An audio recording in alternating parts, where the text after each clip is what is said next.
Marble, I believe, on the wing back the far side, coming in motion.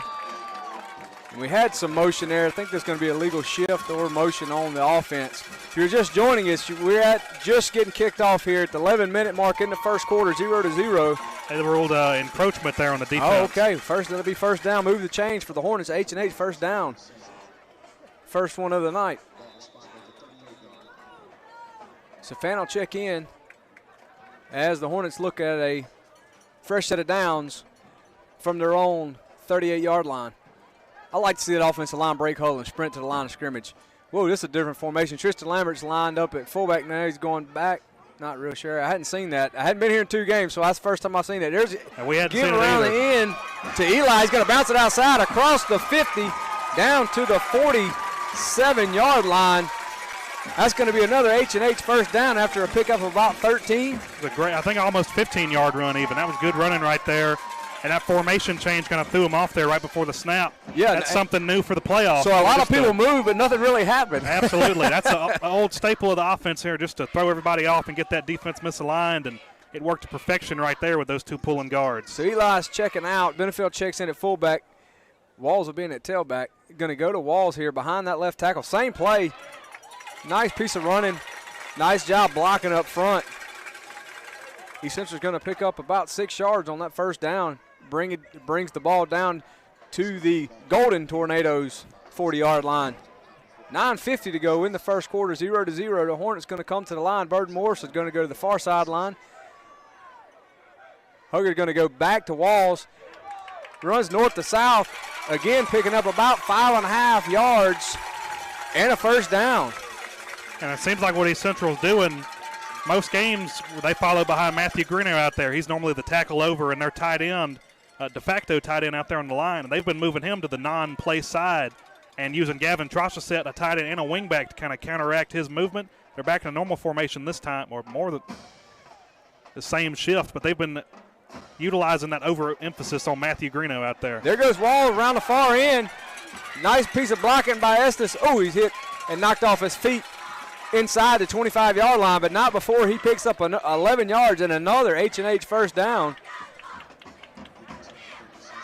So early here in the ball game, that East Central offensive line is just having their way with the defensive line. That's a hat on a hat up there right now. 5 down linemen, 5 offensive linemen with a tight end, Tristan Lambert, and a wingback always out there to chip in too.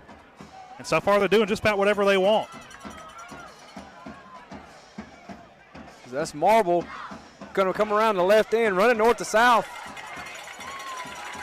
Very good piece of running by the sophomore wingback. And a clinic in blocking up there from the offensive line. Something they really lacked last week, maybe just from the speed that Hattiesburg had to have, or maybe just the rustiness Laurel has right now, but they're just opening up holes. Yeah, and it is too. You know, you talked about that being off 2 weeks and sort of keeping that intensity and carrying over. So that may be some of what we're seeing right now because they're very flat. Quarterback sneak by Hugger,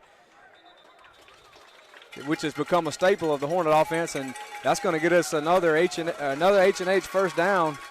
And this is the East Central we're more familiar with right here. Last week they kind of failed to get any movement on that Hattiesburg D-line, but they're just parting the Red Sea out there right now on the Golden Tornadoes. So first down ball at the Golden Tornadoes 11-yard line. Marble and Lambert go in motion, going to give back to Eli. He's down to the 5, down to the 2-yard line. Max, yeah, we could get, I guess if we got inside the 1, we could get a first down. Another 4 downs.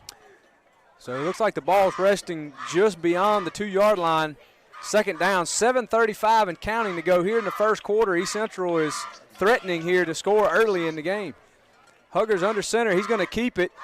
Gets behind those big boys on the right side of the line. He's going to get across the goal line and score for the Hornets. Touchdown, East Central. Just a great job there by East Central. They've been running to the outside most plays. Laurel lined up all down linemen and straight across the line. Had all but one safety outside with their hand down in the dirt, and they went straight up the middle with Deuce Hugger, and that offensive line just paved the way right into the end zone. Another great job there by the offensive line. So probably a declined offsides here from. Have you had opportunity to ask somebody what we're doing to make everybody jump off? They've been doing it since I was a freshman. All it is, it's a double cadence.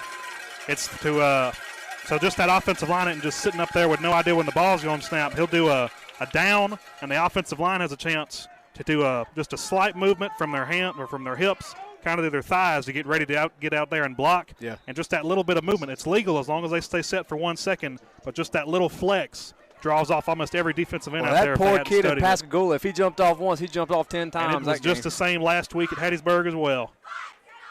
Downhill piece of running by Colby Reynolds. Colby Reynolds, thank you. That was his strong suit last week as well. He bulldozed people last week. He's getting a lot more playing time than earlier in the season. So Reynolds is going to make that two-point conversion good. So 7:25 to go. 8-0, Hornets lead in Laurel. With that, we'll take a break for these short messages. And traffic got you down? Ever feel like friendly service is a thing of the past? Well, at H&H Chevron, our friendly staff is always happy to greet you with a smile and get you going fast. Let us take care of you. Since 1992, fast and friendly customer service, quality, and satisfaction have always been our #1 priority. In our family, we all use electricity different. But when it comes to our Touchstone Energy Cooperative, we all think about it. So it's going to be a pooch kick to Laurel, received or caught by number 11 Johnson. After about a 9-yard return, knocked out of bounds by several Hornets. Almost dangerous there on both parts. They really could have let that ball go out of bounds, get it at the 50. He almost broke that whole front line right there from East Central. And interesting enough for him, isn't he their Dandy Dozen basketball player? Yeah, and he is a good-looking kid. I actually went down on the field before the game to kind of get him up close view, and, man, he's a big boy. He's more what Laurel had 6 years ago when they won the state championship, just some high-flying receivers out there and just drop back and spread it. And they're sure looking like a spread team right now. So down the spread, going to have back in motion, swing pass. Going to be brought down by a host of Hornets led by Dunsford, and that was Xavier Evans on that catch and short run there. He was their star tailback. I think he talking with a coach from Laurel earlier, he broke a school record and ran for over 500 yards earlier this season. Tony Brown did that in his sleep. I was about to say, I think I heard Tony Brown yawn at that one. But we'll go and let him have his little moment of glory and let him think that was special. But still an excellent player out there. Yeah, for sure. So second and 8, ball's just inside East Central territory. Trips to the left, snaps back, another screen out on the left side to complete it to number 18, Ulmer, and brought down by Porter. Not before he picks up a first down for Laurel. And Laurel's coach described themselves as balanced, but they're sure looking like a full spread team right now, spreading it out the field every play. But maybe they'll get to run the ball eventually. We'll just have to find out. Snaps back. Quarterback's going to keep it, wrapped up and brought down by senior number 27, Caden Smith. Great play by the senior defensive end. Speaking of the devil, he'll appear. They probably won't run the ball much the rest of the night if he's going to keep getting penetration like that. Just Fant straight up beat his offensive lineman trying to block him on that pull and seal. That's a 6-yard loss for the Golden Tornadoes. So the Hornet faithful is making some noise beneath us down here, Max. They fired up. So second and about 16 for the Laurel offense. Back in motion. Quarterback looks left, throws left on a slant. Wide open, nice move. Missed tackle, brought down by number 7, Lane Hollis. That wasn't there on the stats, but that quarterback, what's his name, Dexter Scott, that was a rocket arm right there. Just a skinny slant seam route there by the inside receiver. Got inside of our linebacker there, and quarterback took advantage put the of ball that on the cover money. two. East Central was running. Just excellent play call there by Laurel, and even better execution by the players on the field. So back in a wide set, quarterback rolls left. He's going to keep it. Looked like we got a hold right there, but we didn't get called. Caden got tackled, no call. Touchdown, Laurel.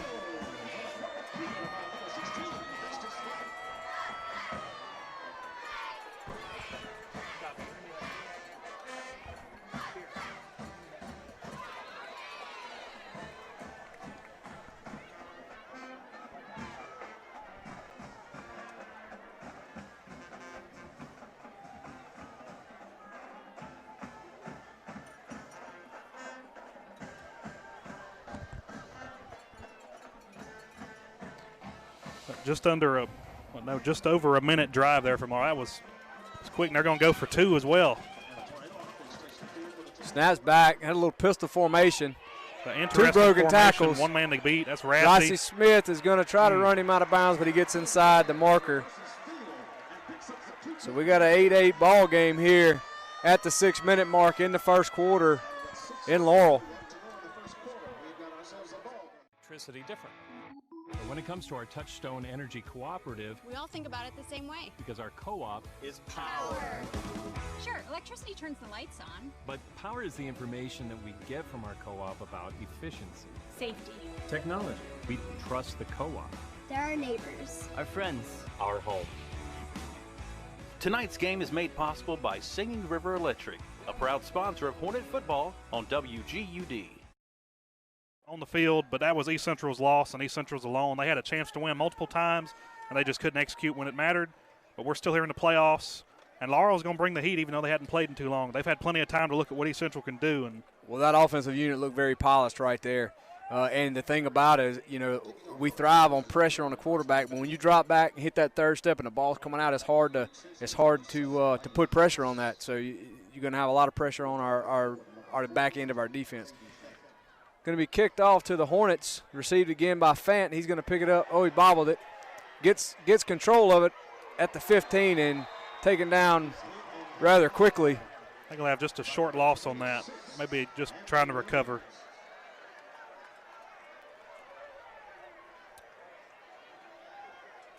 So you can feel the confidence sort of increasing over there on the other sideline. So it's going to be real important to see how this East Central offense comes out and responds after see on that this series. drive, but based off both offenses' first drive, it's going to be a shootout so far.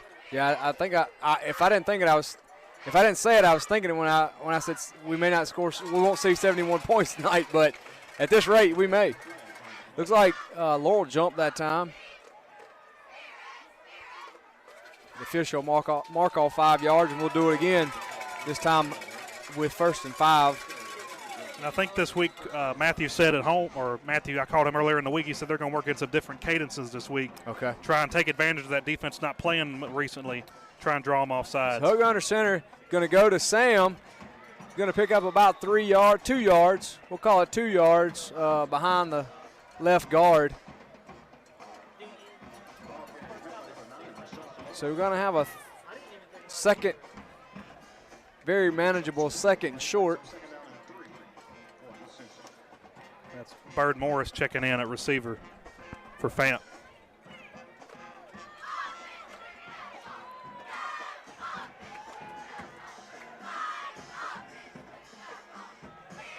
So we're going to give to Marble. Marble behind that left tackle of Walding and should pick up a first down. Yeah, the sticks will move. And Laurel's defense they're flying around the field. They may not make the first point of contact too strongly, but he held up Marble there just enough time for 3 of his other players out there to come help him make that tackle. And they came to play, and this rush probably less beneficial for the defense than the offense, but they're holding their own so far this drive. So 1st and 10, Hugger shifts the formation. Fant to the near side. He's going to give to Eli behind that left side. 2 guys pulling there. Great piece of blocking. Great piece of running by Eli Smith, the sophomore, number 6. Going to pick up about 14 yards and another first down. If you opened the dictionary and looked up Buck Sweet blocking, that'd be the picture there. That was excellent block. There were 7 linemen had their hand in the dirt. 2 guards pulled perfectly to the outside, sealed the edge, and Eli had the first down and even more. East Central's just putting on a clinic so far right now in the first quarter.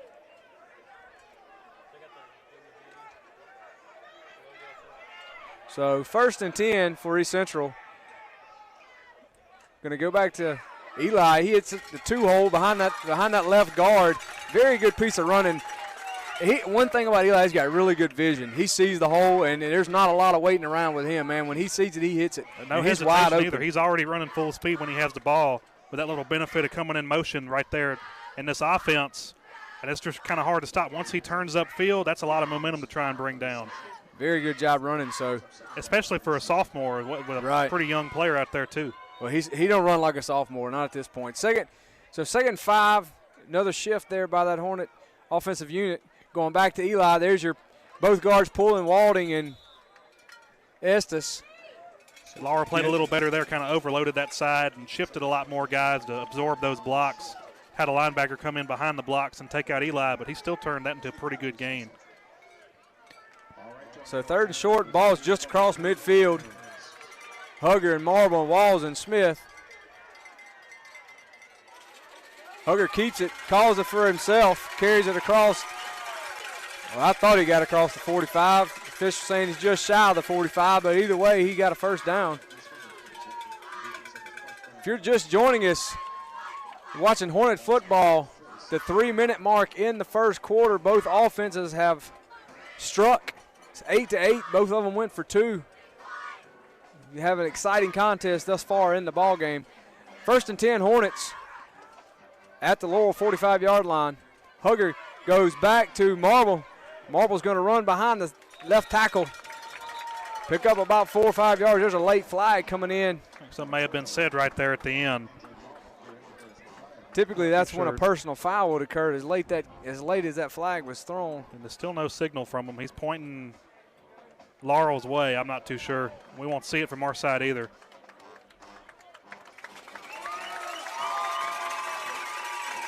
Let's see. If a personal foul against Laurel based off his back.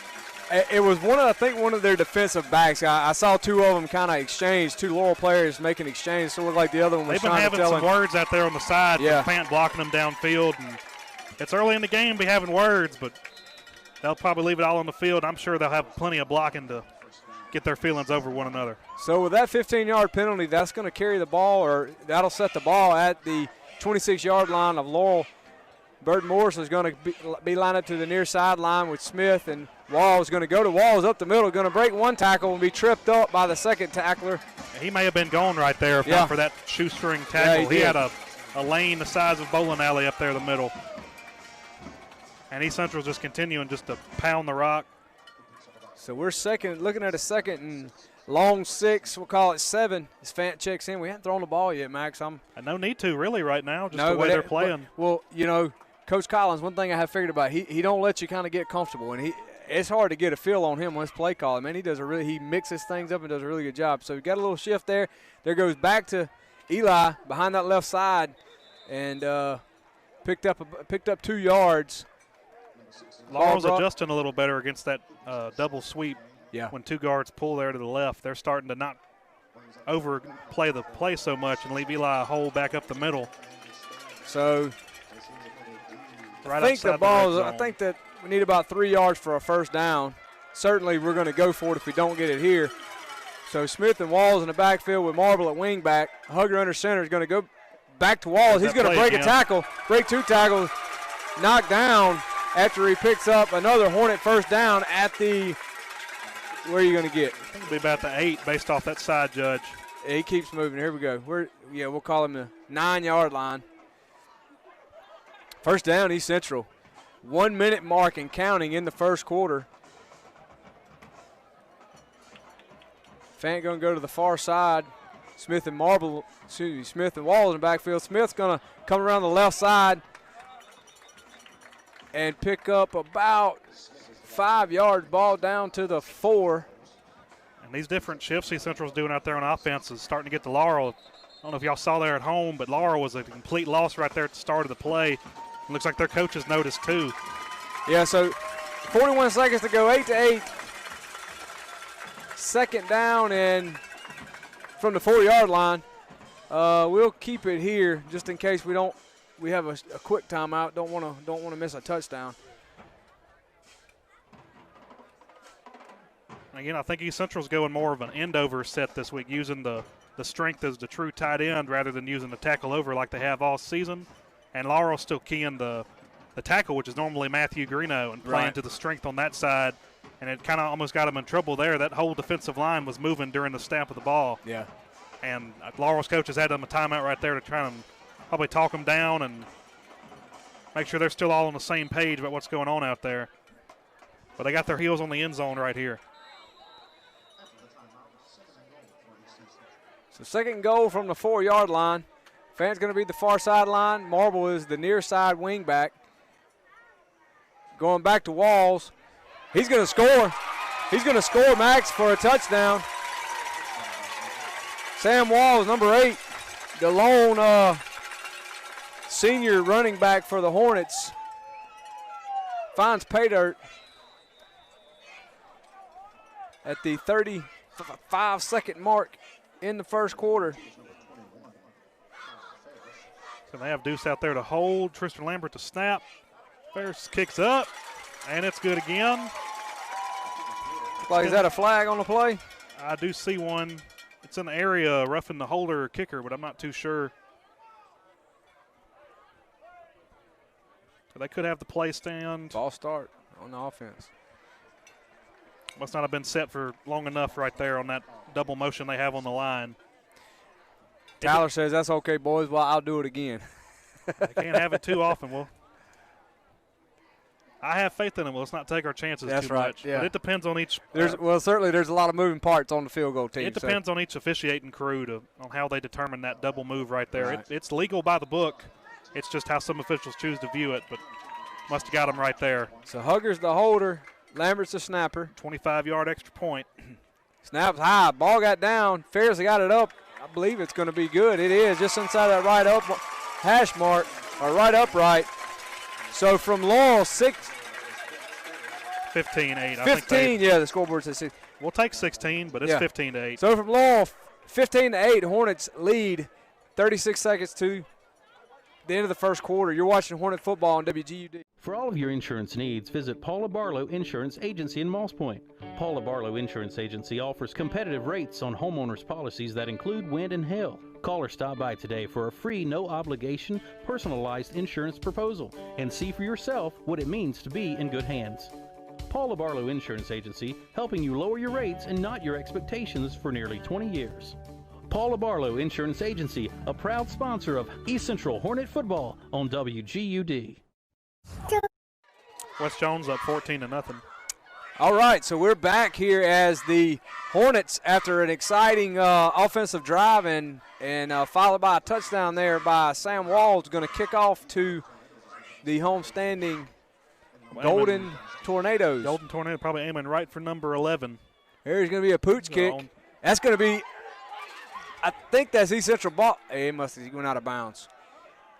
So Lane Hollis caught the ball. He shuffled his feet like he was trying to stay in bounds, but if Lane went out of bounds or the ball went out of bounds, then it would be a penalty. But I don't. If that ball was in bounds and Lane was in bounds, because it should be East Central's ball. The ball East went Central 10 ball. yards. There's no illegal touching. 10-yard mark is at the 50. I wish we had that was a really good kick by Tyler Ferris. He was running from his right, going to kick with his right foot, and then kicked it back against his body, against where he was running, and perfect transit right behind the front line, in front of the middle line. He could not have kicked that ball any better. He's coming to his own. We still got him another year after this. So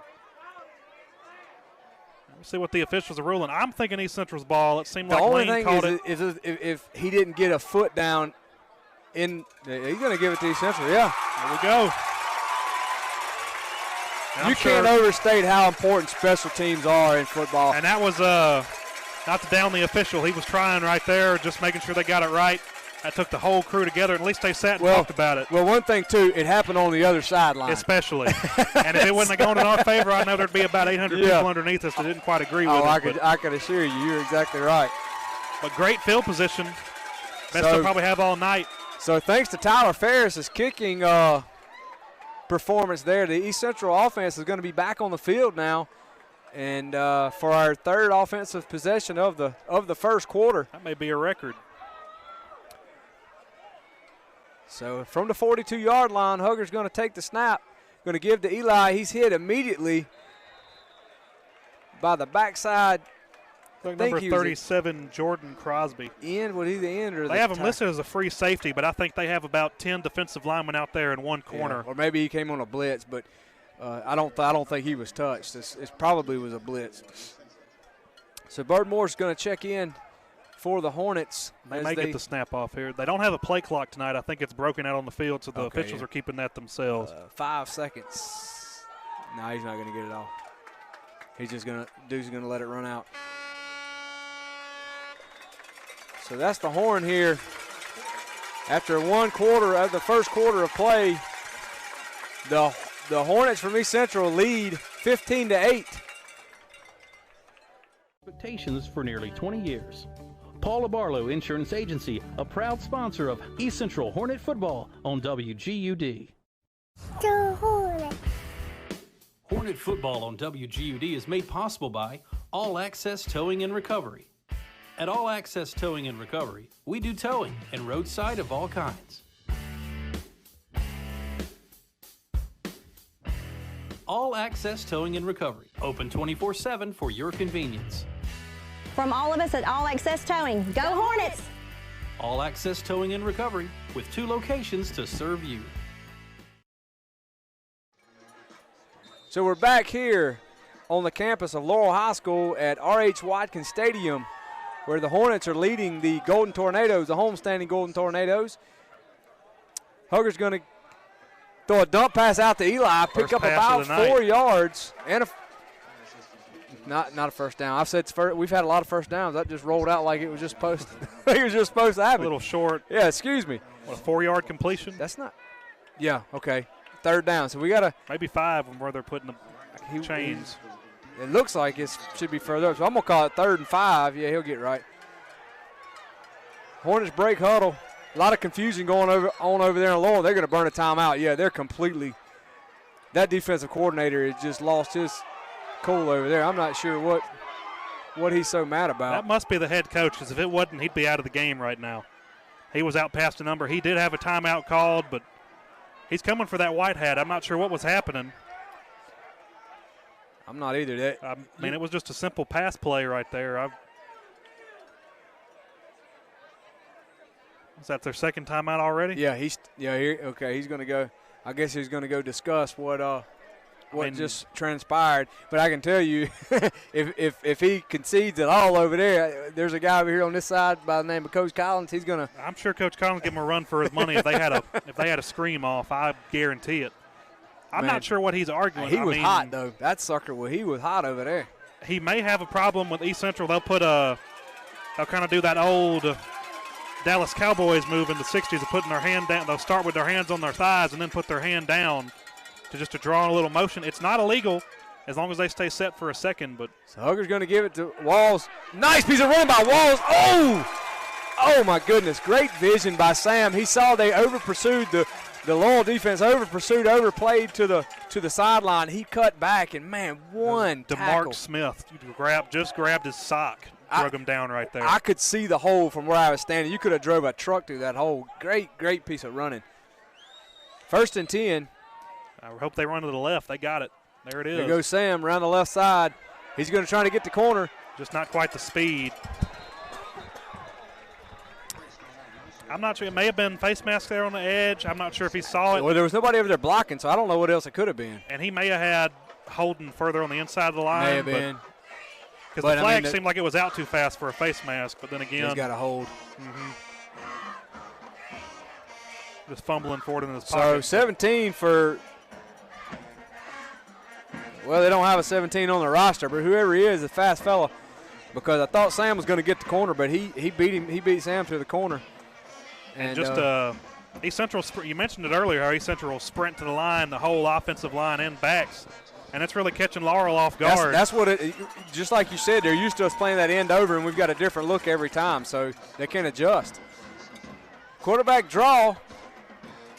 Not much there. Just that was a new little wrinkle. I don't know that we've seen just a pure. Not a pure draw, no more of a play action and a run to the outside, but I don't know if we have a pass play that we actually drop back in the pocket and don't roll. That we've at least seen before. There may be something somewhere in that toolbox. I'm thinking there's a lot in there that we hadn't seen yet. So Smith is going to check in with Bird Morris for a 2nd and let's call it 14, Max. Bird Morris to the near sideline. Coach Collins doesn't like something. East Central is going to call a timeout here. Looks like they may have been coming to this home or this away sideline and heavy overload by the defense this way. So we're going to take a quick break to recognize our sponsors. You're watching Hornet Football on WG. Banking solutions you need right here at home. Remember FDIC. As the leaves fall, so do our prices. Hurry to Taylor Furniture for our fall clearance event. Save up to 50% off with 18 months no-interest financing. Get big savings on top mattress brands like Sealy, Beauty Rest, and Sierra Sleep with free delivery and removal. How about a great deal on our most popular living room sets? Get 2 recliners for one low price or save big on our most popular bedroom sets. These savings won't last long, but they could be yours and only at Taylor Furniture in Moss Point. So we're back here in Laurel where the Hornets are looking at a 2nd and 14 at the Laurel 32-yard line. Just about. It'll be fun to see if they recover from this. Holding calls really kept them off the board 3 times last week altogether. And if they can recover from this 10-yard penalty, it'll really There's help them. Wall. Great piece of running. There's another holding call. That was an incredible run by Sam. Juked somebody at the line of scrimmage, was able to bounce out. Had enough almost for the first down, but it looks like we're going to be pegged for another holding call. I'd like to know who the number he called. I didn't think anybody was out there. I didn't see it either. Collins didn't see it either. He says 5, it looks like. 5, we don't even have a 5. All I saw, he may have had maybe he's saying 55. I'm not too sure. Gavin wouldn't hold. Gavin would never hold. But no. Guys in the white don't hold. So 2nd and 10, since it's from the spot of the foul was such a fine run, we actually gained yards on that play. 2nd and 10, Fant to the near sideline. Oh, coming back underneath the marble. Tripped up just a little bit. You could see the frustration in Andrew there. He himself. He knew. He had shot out of a cannon right there. He Yeah. couldn't catch it. He couldn't catch his legs underneath the rest of his body coming off the edge. That was an incredible play, man. How that just developed like that. He was open, and I thought we were going left. So did the defense. Yeah. And they really had taken advantage. They got Greener to the left again, and the defense is shaded that way. We got a 3rd and 8. Got a flag.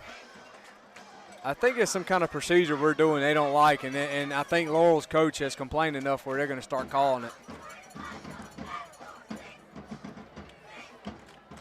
it. We must not be. I'm thinking maybe Hugger's not letting the line come set or something. What they'll do, they'll come up to the line and have their elbows on their thigh pad, and Deuce will say down, and that's when they'll put their hand in the dirt just to kind of give them that little extra momentum. And they have to stay set for a second, but nitpicking, they can get them on it almost every play. Around the right side, able to get back just beyond the original line of scrimmage. 4th and 7 or 8. Feel pretty sure we'll go for it here. That's a poor spot. Feels like a buck sweep pass or some kind of roll out to the left here. with Fant running the seam, and there's Fant going to the right to run a seam. Marble probably motion, and maybe Sam out of the backfield. They did a lot of out of backfield passes last week. There's Hugger. He's rolling to the left. Oh. Just throwing a little bit behind Fant enough to where the defender can make a play. Ball's going to fall incomplete. He could have laid it in there, but then again, there was a safety sitting right there in front of Caden. That was really the only place he could have gone with the ball and gave Fant a 50-50 shot. And a good job of protection there by the offensive line. It didn't have a lot of pressure on him. Just wasn't able to connect there with Fant. So the ball will fall incomplete, and we'll have a turnover on downs. Is it attempts or completion?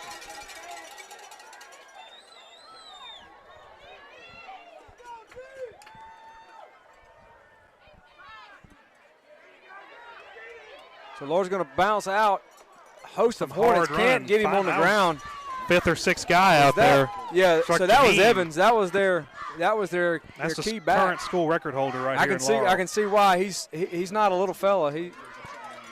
But he runs like a little fella too. He's pretty shifty. So he ran a long way to pick up about 2.5 yards. So it's 2nd and 8. Laurel's going to jump off sides and negate that gain they just made. That's some good film right there for Caden. Excellent ball get off right there.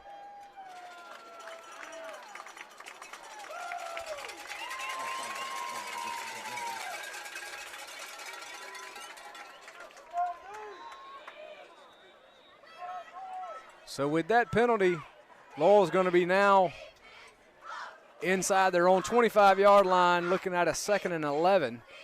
Going to have a quad set, 2 receivers on each side, single back. Scott's going to call the line set. Snaps back. He's going to give. No, he kept Evans. Going to dump pass out to number 3, I think. And East Central playing tight up to the line of scrimmage was able to get him down to the turf. I think he ran about 15 yards, but he'll only gain 2 or 3. That was a Javion Patton for Laurel on the reception. It's a 3rd and 9, it looks like. 3rd and 9 at 7 minutes, right at 7 minutes to go. East Central's down a defender out here on our sideline. Yeah, we got trips to the left, only 2 defenders over here. We're running a cover 2, slant across the middle. Oh, big hit. That's Tyrell Ford right there. Sophomore, number 4, Tyrell Ford, the free safety. I think we can just go ahead and promote him to junior because he hadn't played like a sophomore all season. That ball is incomplete solely because of the hit just laid on that fella by And that's Laurel's star receiver right there, Canarius Johnson. He normally doesn't drop those balls from what I was told. And I can tell you. I think he's going to be a little shy next time he tries to go up for that ball later in the game. 3 and out right there from Laurel. So this will be Laurel's first punt. Actually, this will be the first punt of the night for either team. Snap is back. A lot of pressure coming. East Central had a block on. Gets it off. Hollis is going to receive it at their own 40. Breaks 1 tackle. Going to get across midfield. Oh, my goodness. That's going to be a personal foul. He took his helmet off on that block. The block seemed legal. He didn't come from his blind side, but I don't know if that wasn't a defenseless player because he was going to make the tackle. Not sure what the flag is. His helmet came off and he came back. Yeah, so Des Fairley laid the hammer on. Des took his helmet off and he came back to try and he actually threw Des after the play. He did respond. And I think he may have hit his exposed head on Dez's helmet, and that's what he may be down for. But they're ruling something against East Central. So it's going to be a personal foul, I guess targeting, I'm assuming. It'll be 1st and 10 wherever they mark it, so that East Central doesn't lose too much field position. So a great piece of running there by Lane Hollis. Broke 2 or 3 tackles and then was able to kind of get north and south or get north on the field and we kind of had a nice return. Have the ball right from where about he caught it to begin with. Glad to see the young man was able to get up on his own strength there, and hopefully we'll see him back in the contest. Now back at the 42. Yeah, so the Hornets going to take possession of the football at their own 42, fence to the near sideline.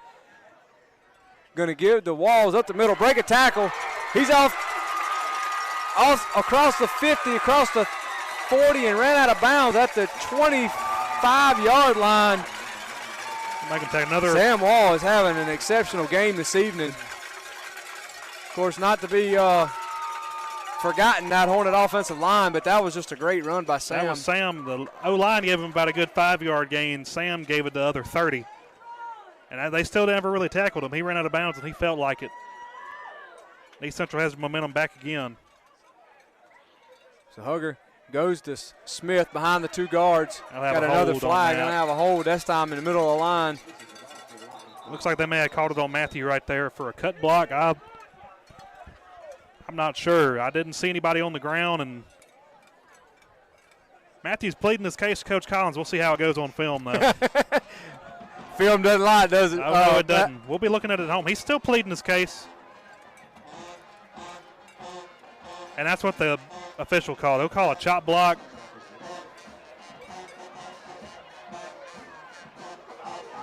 It's a hard penalty right there.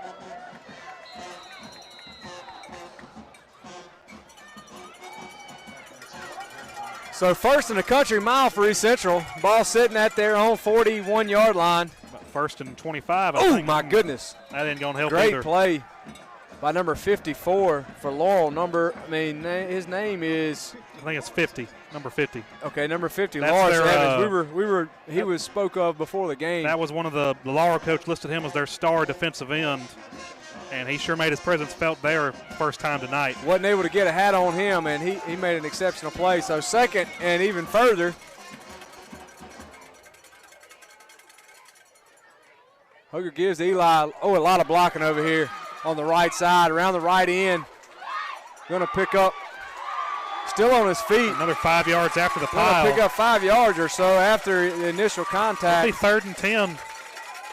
Back to the original line of scrimmage, picked up about 15 yards there. And Cade Benefield had to come out.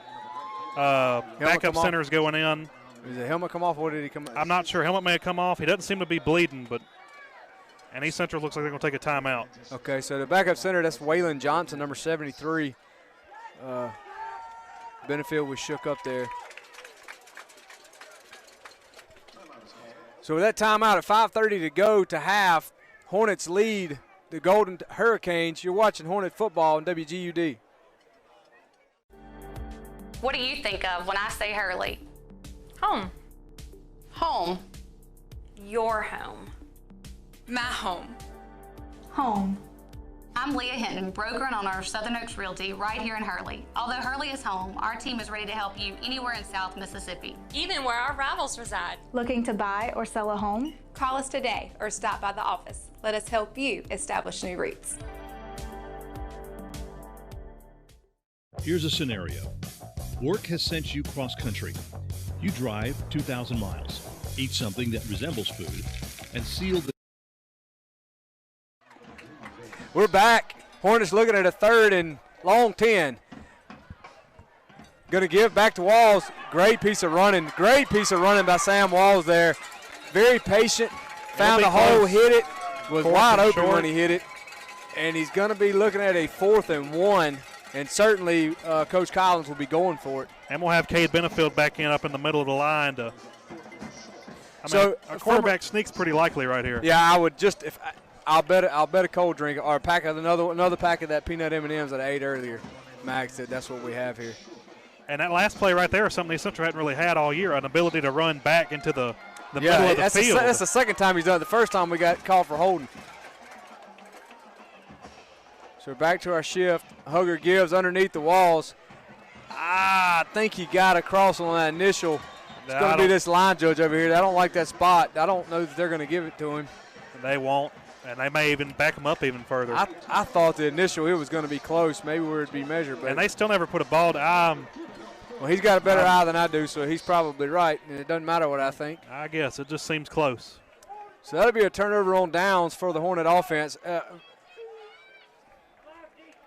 See, second turnover on downs for East Central inside the red zone, this quarter? Yeah, so those penalties proved to be very and that's what got them last week, just there. Execution.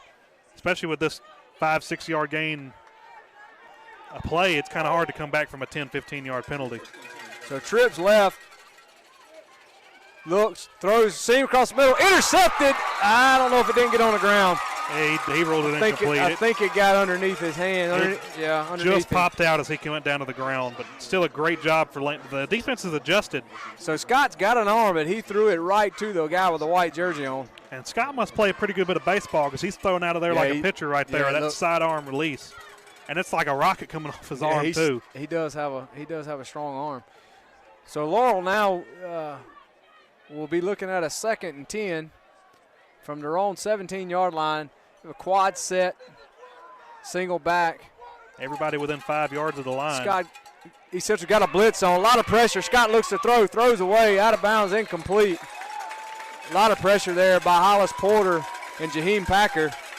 See, Scott, I don't think he's been hit too often the few games they've played this season. And that's something East Central brings differently every week. That most teams don't quite blitz as effectively and as often as East Central does, and they made their presence known there again. It'll be 3rd and long. So certainly feel like they're going to be coming again. Got our ears pinned back. Another quad set, single back. Scott's got the ball, looks back, looks to throw, looks right, throws right, screen. That's going to be knocked down, almost intercepted by Jaheim Packer. Man, he has been all over the field this year. 2 huge back-to-back plays for the senior defensive lineman. And another 3 and out for Laurel. They didn't even gain a yard this time. The defense has once again come to travel on the road. They were there last week in Hattiesburg. It's just And luckily, Central's playing a little bit better on offense so far in the first half, but still just got to execute and cut out them penalties. Laurel here to punt. So the Hornet punting unit or punt return unit comes on. I think we're looking to go in for a block here. We're selling out. He bobbled the snap, and he's going to be tackled by number 18, TJ Dunsford. Great call by Coach Collins from the jump. He was calling for a block. He got a bobbled snap, and that couldn't have worked any better for the Hornets. I think he may have injured himself as well. I'm not playing a game in 2 weeks will really do something to you. You may be able to practice as often, but that live hit, you don't go full speed in practice, and I think Laurel's starting to struggle from it right now. Just hope that young man's okay. And I guess the snap was a little high, or he bobbled. I really couldn't tell. It came straight to his hands, and I think he just tried to roll it around, not to kick the lace. He dropped it. But we'll take it either way. It's 1st and 5. Dunsford, TJ Dunsford come off of this end, and he was never touched, and he was wide open when he got there. Huge play by the sophomore linebacker. 4:22 to go to halftime. The Hornet offensive unit will take possession of the ball at the Golden Tornadoes. Had Hurricane on my mind, as you guys can imagine. So Golden Tornadoes. Oh, East Central turns around and puts the ball on the ground and gives it right back to Laurel. That's tough right there. My goodness. That was. Not real sure what happened. It's a lot of separation from the quarterback to the tailback there. Just the exchange was off, and the ball got put on the ground. Very deflating there, but. And that just gave Laurel all the momentum they may have just lost on that punt. It's probably not back yet, but depending on how this drive goes with 4 minutes left. That's not been very typical of this offense. As much as we run the ball, you don't see those. Absolutely. That quarterback center exchange is usually pretty seamless. So quad set, looking deep. Well defended. Throws that, I guess, a skinny post. That was a skinny post there, just from the far number 1 receiver. Just going to fall incomplete. Trying just to see what they can run probably and see who will try and find their way open. But Coach Hudson's adjusted extremely well to even bring that much pressure and cover this well downfield with all 4 of those guys out there. You can tell they're trying to pick on our linebackers. They've got their better receivers lined in on those slot positions, and that puts their better receivers on a linebacker, which typically is not somebody you want in coverage. They'll even have a tight end in on this play, I think first time for the game. So you got an option to the left. Scott's going to keep it. Wrapped up pretty quickly and brought down for a short gain.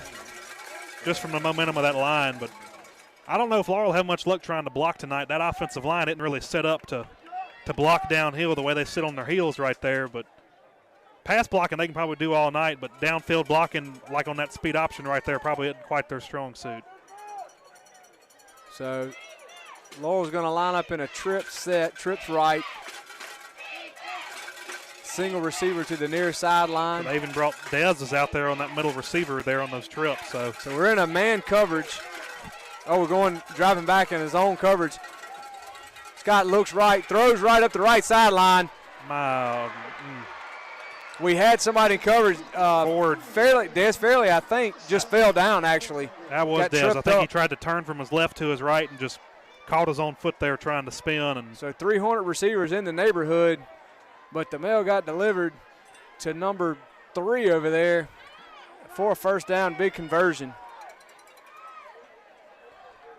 Right at midfield, 3:15 and counting as Laurel looks at a first down. 4 receivers wide, East Central's in man coverage. Quarterback's going to keep around the left side, break 1 tackle, but brought down by Jaheim Packer. Again. Not before he defensive tackle, 15 yards downfield. Good gracious, what a spot. Just another good job right there by Jaheim. Defensive tackle with enough spatial awareness to read his block, beat his man, and then run back down the field to make a tackle 15 yards down. Jaheim's having a heck of a first half so far. So another first down. Laurel going to give underneath. Breaks 1 tackle. Going to break a second and run away from Brayson Owenby and score. So that was number 10. That was their star guy right there again, Xavier Evans. And He doesn't get the ball often, it seems like, but when he does, he makes the most of it, and that was just some hard downhill running like a little cannonball.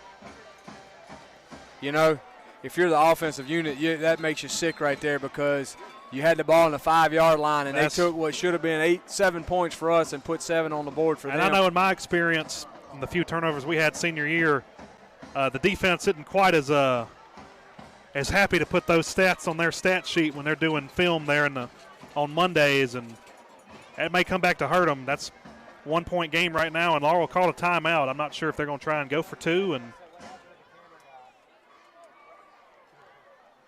But 2.5 minutes isn't exactly suited to East Central's offense to try and get down the field with 2 timeouts left. No, and you know, really we had guys in position. We just not you kind of wonder if maybe some fatigue, going off, or the letdown of what just happened there, and then you go back out because they had a couple broke tackles. Number 10 was a heck of an athlete with the ball in his hands anyway. And they're going to go for 2. That's the offensive unit out there in a kind of an offset wingback look. That would like roll out number 11 on the yeah, he's going to give the 10, 10, and he's going to get across easily for the 2-point conversion. So at 2:35 to go to half, Laurel has taken the lead 16-15. You're watching Hornet football on WGUD. Stroll on into the chopping block in Hurley and pick up some of the freshest meats in town. The chopping block offers a wide variety to choose from, with steaks cut to any certain size you need. The friendly folks at the chopping block are here for you and ready to help. They also offer a large selection of specialty items and spices. From all of us here at the chopping block, we would like to say, Go Hornets!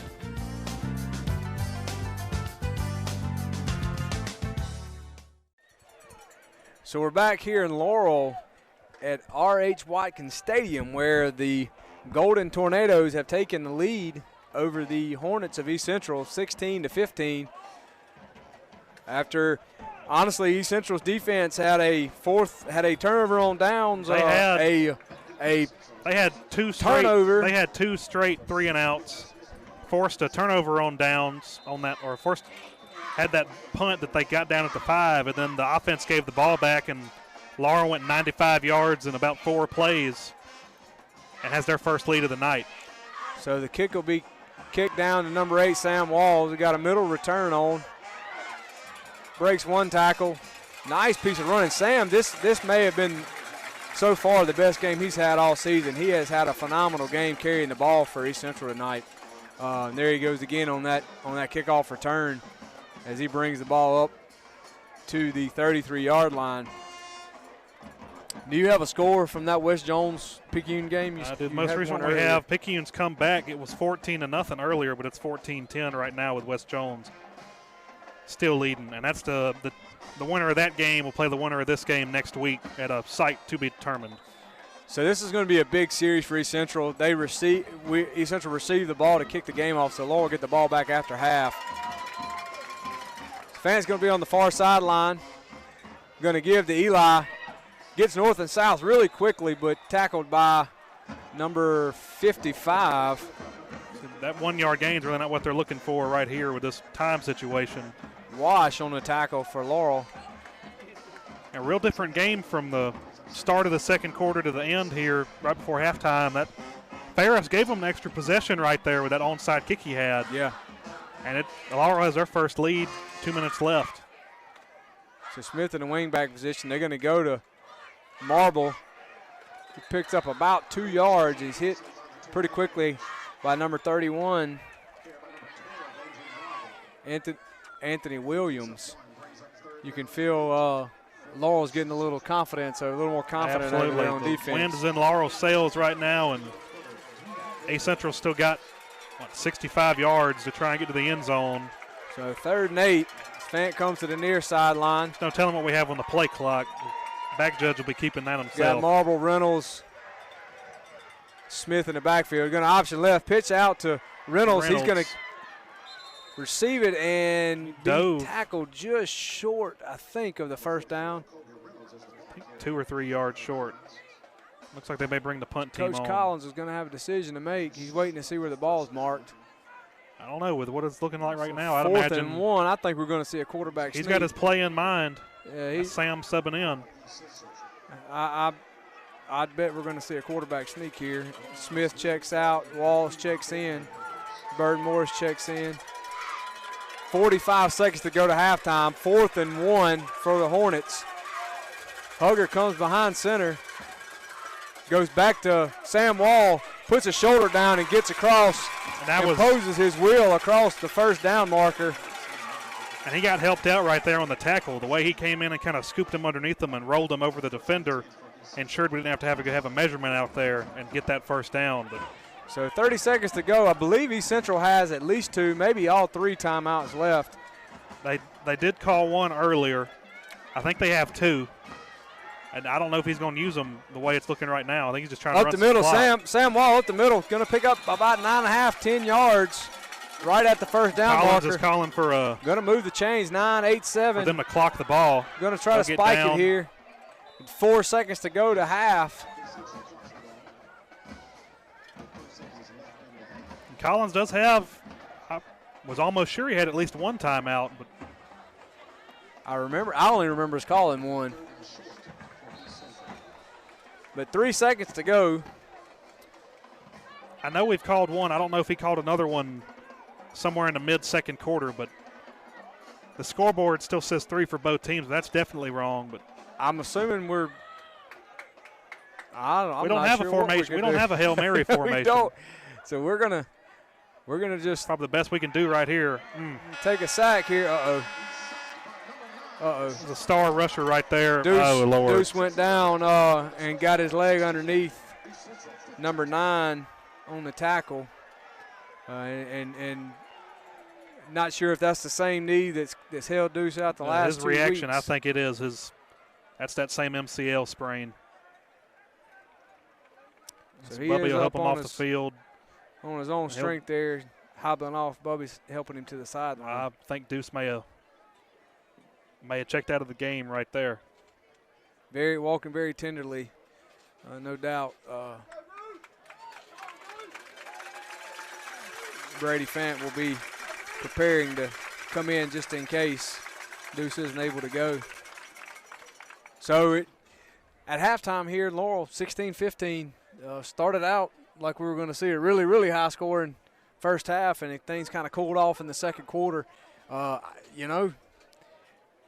Ferris gave us that incredible onside kick. We were up a possession right there. That was still first quarter, right at the end of the first quarter, and East Central had a penalty to end a drive, had 2 turnovers on downs, and then turned the ball over right there at the 5-yard line. And they're beating themselves again this week and down 1 point at halftime. Hopefully they can come out and respond, but that injury to Deuce right there to end the half was probably about the worst thing that could have happened to try and get them some momentum going.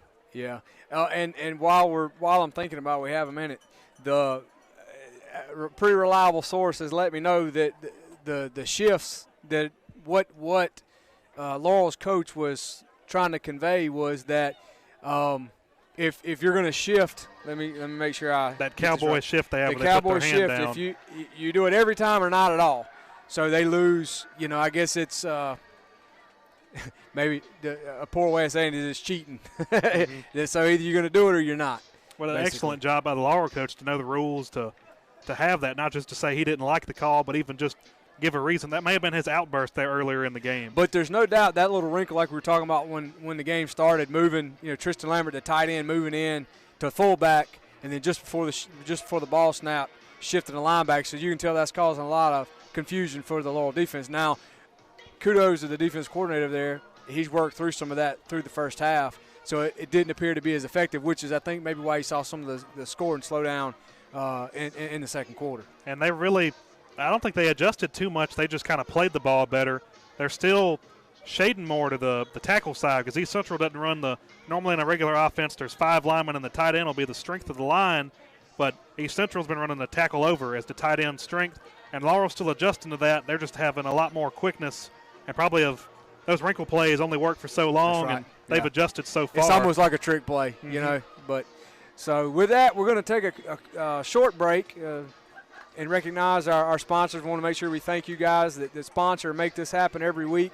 WGUD does incur more costs for these playoff games. It's not a cheap endeavor for Tim and his folks at WGUD, so we appreciate them making this happen.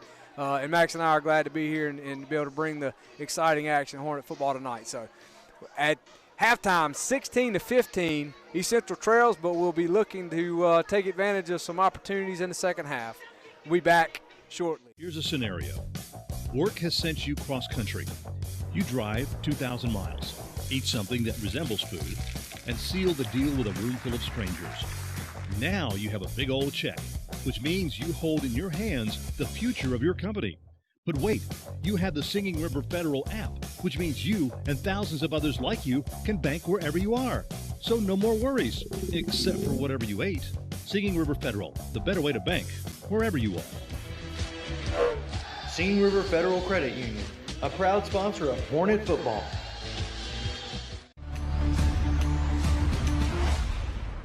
Are you getting letters from the IRS? Have you not filed taxes in years?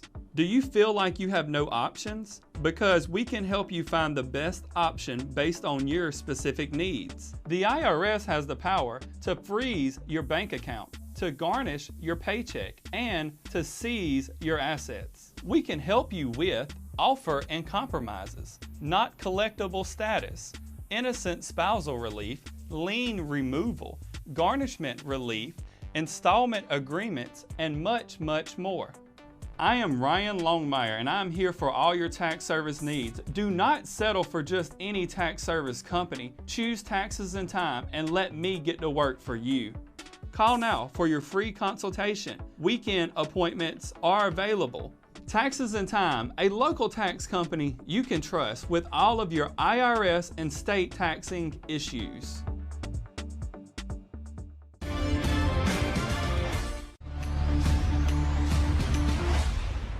At Airmasters, we take pride in serving our customers. For the past 40 years, Airmasters Mechanical has demonstrated an excellent approach to customer service by responding to their needs in a timely manner with a very knowledgeable and professional staff. Whether it's commercial, industrial, or residential, Airmasters is here for you and ready to help. We're here for you 24 hours a day, 7 days a week.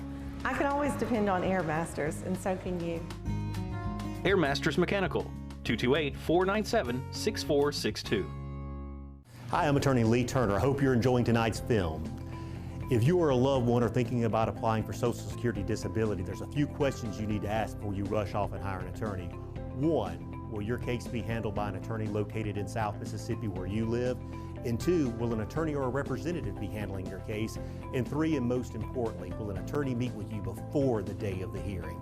Better yet, just give me a call at the Turner Law Group at 601-394-5008 or visit us online at www.msdisabilitylawyer.com. For all of your insurance needs, visit Paula Barlow Insurance Agency in Moss Point. Paula Barlow Insurance Agency offers competitive rates on homeowners policies that include wind and hail. Call or stop by today for a free, no-obligation, personalized insurance proposal and see for yourself what it means to be in good hands. Paula Barlow Insurance Agency, helping you lower your rates and not your expectations for nearly 20 years. Paula Barlow Insurance Agency, a proud sponsor of East Central Hornet football on WGUD. Go Hornet! Hornet football on WGUD is made possible by All Access Towing and Recovery. At All Access Towing and Recovery, we do towing and roadside of all kinds. All Access Towing and Recovery, open 24/7 for your convenience. From all of us at All Access Towing, go Hornets! All Access Towing and Recovery, with 2 locations to serve you. And traffic got you down? Ever feel like friendly service is a thing of the past? Well, at H&H Chevron, our friendly staff is always happy to greet you with a smile and get you going fast. Let us take care of you. Since 1992, fast and friendly customer service, quality, and satisfaction have always been our #1 priority. In our family, we all use electricity different. But But when it comes to our Touchstone Energy Cooperative, We all think about it the same way. because our co-op is Power. Sure, electricity turns the lights on. But power is the information that we get from our co-op about efficiency. Safety. Technology. We trust the co-op. There are neighbors. Our friends. Our home. Tonight's game is made possible by Singing River Electric, a proud sponsor of Hornet football on WGUD. What do you think of when I say Hurley? Home. Home. Your home. My home. Home. I'm Leah Hinton, broker and owner of Southern Oaks Realty right here in Hurley. Although Hurley is home, our team is ready to help you anywhere in South Mississippi. Even where our rivals reside. Looking to buy or sell a home? Call us today or stop by the office. Let us help you establish new roots. Here's a scenario. Work has sent you cross country. You drive 2,000 miles, eat something that resembles food, and seal the deal with a room full of strangers. Now you have a big old check, which means you hold in your hands the future of your company. But wait, you have the Singing River Federal app, which means you and thousands of others like you can bank wherever you are. So no more worries, except for whatever you ate. Singing River Federal, the better way to bank, wherever you are. Singing River Federal Credit Union, a proud sponsor of Hornet football.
FirstBank.com to find the banking solutions you need. Right here at home. Member FDIC. As the leaves fall, so do our prices. Hurry to Taylor Furniture for our fall clearance event. Save up to 50% off with 18 months no interest financing. Get big savings on top mattress brands like Sealy, Beauty Rest, and Sierra Sleep with free delivery and removal. How about a great deal on our most popular living room sets? Get 2 recliners for one low price or save big on our most popular bedroom sets. These savings won't last long, but they could be yours and only at Taylor Furniture in Moss Point.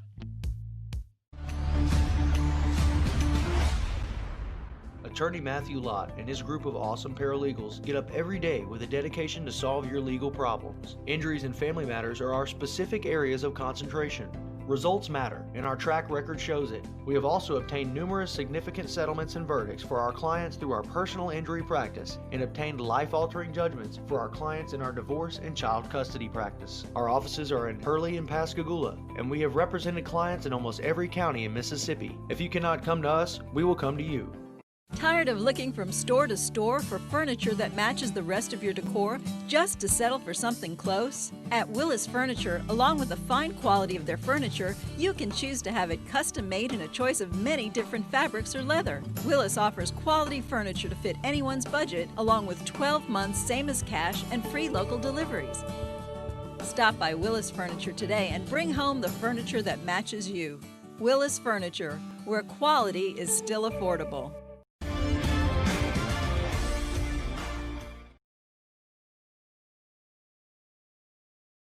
As we begin to prepare to kick off for the second half, Nick D'Angelo, Max Greeno here with you at R.H. Watkins Stadium on the horn of the Laurel High Golden Tornadoes. We've had exciting football action in the first half. The score is 16-15 at the 7:24 mark in the first half. Deuce Hugger scored on a 2-yard touchdown run. East Central went for 2, made the score 8-0. Little over a minute later, the 6-minute and 3-second mark, number 16, Scott for Laurel scored on a touchdown run, 16-yard touchdown run. They also went for 2. Score was tied at 8. And they scored again with 35 seconds. East Central scored again. Sam Wall on a 7-yard touchdown run to bring the score 15-8. And with 2:35 to go before half, the Golden Tornadoes took the lead 16-15. East Central's going to kick.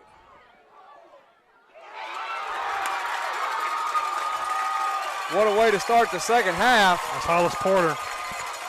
So we had a onside pooch kick. Another great kick by number 21, Tyler Ferris. He has had a similar kick in the first half. Did it again here in the second half. For those at home watching, that when the kid waved his hand, that was to signify as a fair catch, so we couldn't hit him. But when he dropped that ball, that became East Central's opportunity to jump on it. That helps in more ways than one, because that gave the guys some energy there on the sideline for Brady Fant to come in at backup quarterback to start the second half. So if you're just joining us, Deuce Hugger was taken to the turf pretty hard there at half, just before half, and has injured his knee, re-injured his knee. So number 5, Junior quarterback Brady Fant has checked into the ballgame. He's played quarterback the last 2 weeks, filling in for Deuce, and done so dutifully, and he'll continue to do so as we anticipate here as the game matures into the second half. That's Sam Wall that picked up 8 yards on first down as East Central breaks huddle now. Fant under center. He's going to go back to Sam. Sam's going to go around the right side, break a few tackles, still pushing, and pick up another Hornet first down as he goes across the 35 down to the 37-yard line. Sam has had an incredible game tonight. He's got to be He looks close. like it, too. He's got to be getting close to 70, 80 yards, somewhere in there. We'll get some stats at the next stoppage of play, but he's looking like he's been going for a lot of yards on this first grass field they played on all season. Yeah, his They're looking dirty out here. Yeah, it is. You're right. Brady does kind of stand out. His is stark white still. So Reynolds in at fullback, Walls at tailback. Going to go to Reynolds. Going to muscle his way for about 1 yard. Had 2 Laurel defenders hanging on him, bring him down to the turf. didn't have really much anywhere to go, but used his body right there, at least bully his way for a yard. And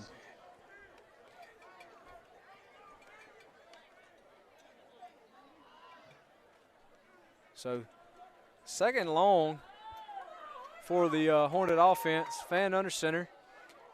He's going to go back to Reynolds again on that 2-hole behind that left guard for a short gain.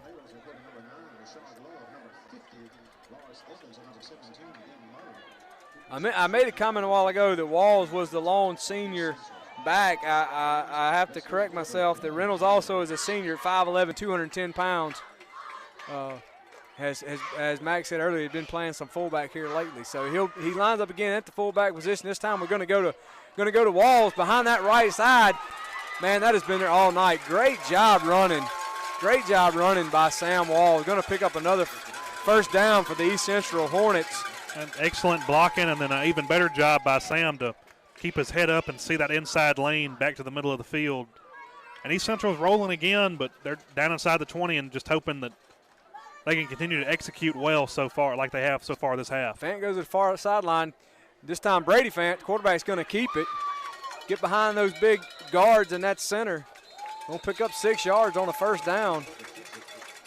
Brings the ball down inside the 15 down to the 12-yard line. So Sam Walls will come to the sideline and take a breather as Eli checks in.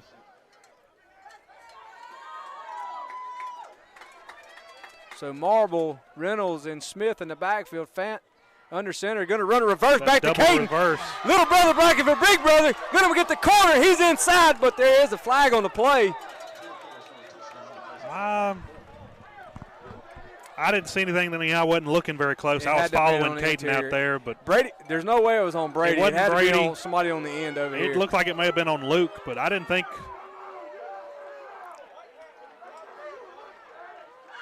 I'm not too sure. Most of these Central fans don't seem to agree either, but he certainly has the angle over there. Especially if being this far up and this high up. That's definitely a punch in the gut there. Just hope they can respond again here, because great play call by Coach Collins, man. That was an incredible job by Brady, too, blocking over there, man. That was a nice play. A little brotherly love right there. That wouldn't have worked out. Then it would have been a little conversation at the dinner table later. So we got a timeout. But Coach Collins is going to call a timeout here. And he really needs it, because this is how East Central has not scored since the first quarter. Just a long penalty to bring up a first or second and long. And so Coach Collins is going to get a little conversation out there. We're going to take a quick break. 16-15, Hornets trail, but threatening to score. You're watching Hornet football on WGUD. Stroll on into the Chopping Block in Hurley and pick up some of the freshest meats in town. The Chopping Block offers a wide variety to choose from, with steaks cut to any certain size you need. The friendly folks at the Chopping Block are here for you and ready to help.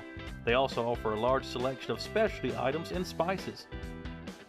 From all of us here at the Chopping Block, we would like to say, Go Hornets!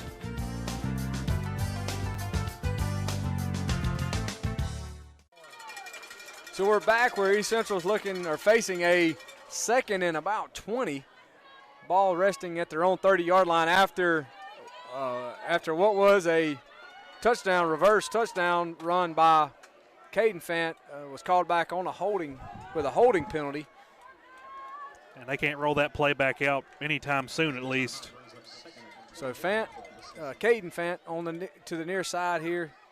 Brady's going to go handoff underneath to Andrew Marble for a very short gain on that 3rd down play. Laurel's definitely fitting the gaps a whole lot better than they were in the first half, and not giving as much room up the middle. There's still a little bit of a hole, but on that 2nd down and long, that was a good job to contain that play and make East Central have to come up with something right here. But I imagine Coach Collins is going to try and use both downs right here if he gets the chance. I imagine. I'd be shocked if we didn't put the ball in Sam's hands right here. He's been very dependable for us tonight. Fant's going to go to the far sideline. Walls at tailback, Reynolds at fullback. There goes Sam around the left end. Both guards pulled. Great job of blocking, but may have just cut it up a little bit too soon.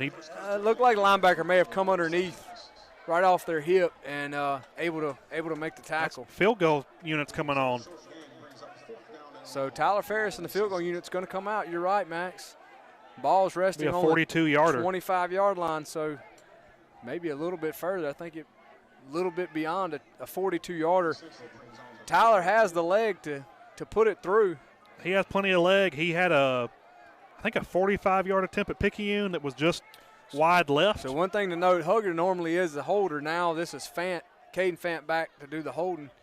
Snaps back, holds down, kick is up, and not able to get enough air under it.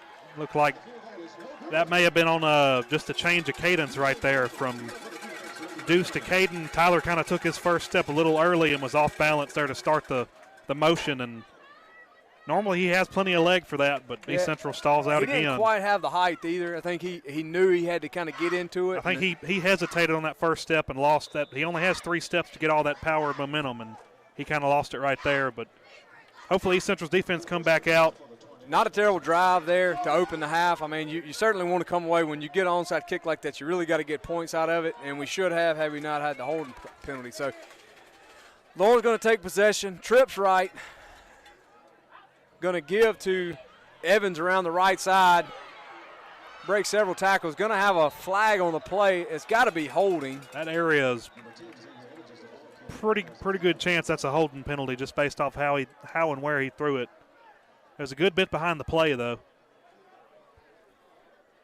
The referee is number 71 shows some frustration there from Laurel, feeling like maybe it may be on him. It's going to be a holding call, and that's going to back him up 10 yards from the spot of the foul.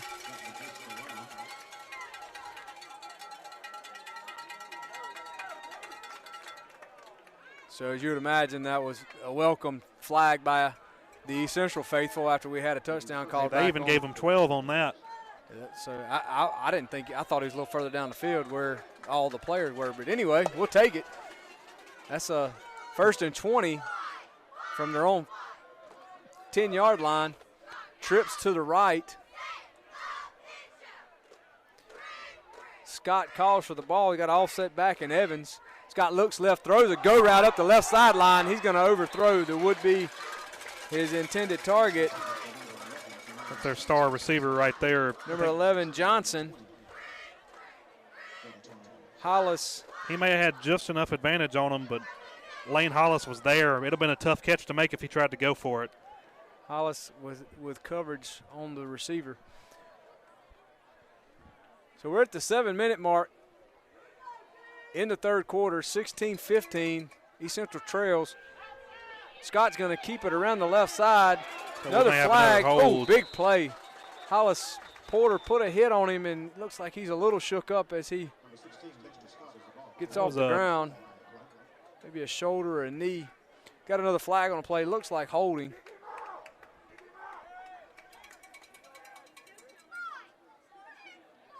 It's going to be holding on Laurel.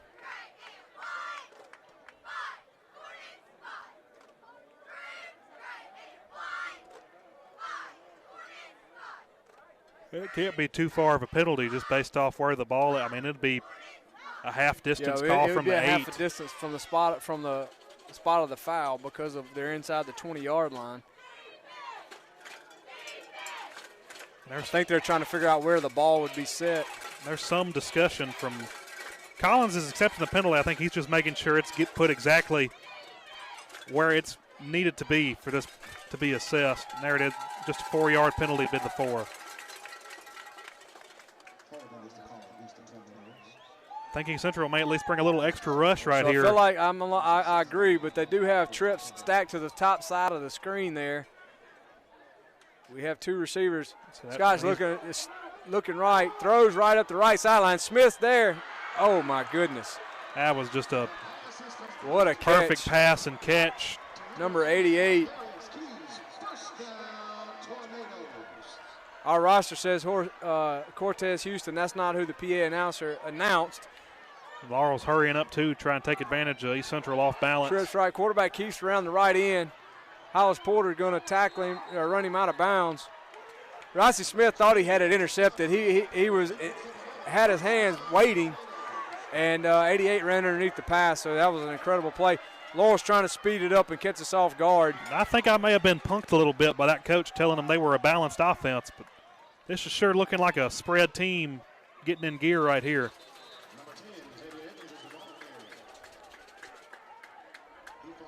So Xavier Evans there for a short pickup, about 4 yards on first down.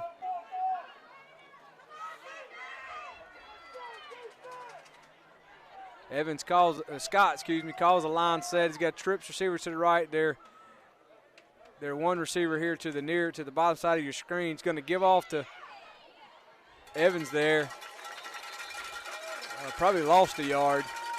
That was a needed stop right there for the defense, just to kind of let them gather themselves a little bit. They've been on their heels for about the last 4 plays trying to catch up. But as long as Laurel stays with 3 guys at that far sideline, I don't think East Central will be too able to try and bring as much pressure as they had been earlier in the first half. It does expose, you're very vulnerable over there, you're right. But looks like we're running a man coverage and trips to the top of your screen. You're going to give underneath to Evans, and he's tackled quickly by T.J. Dunsford and then brought down to the turf by 27, senior Caden Smith.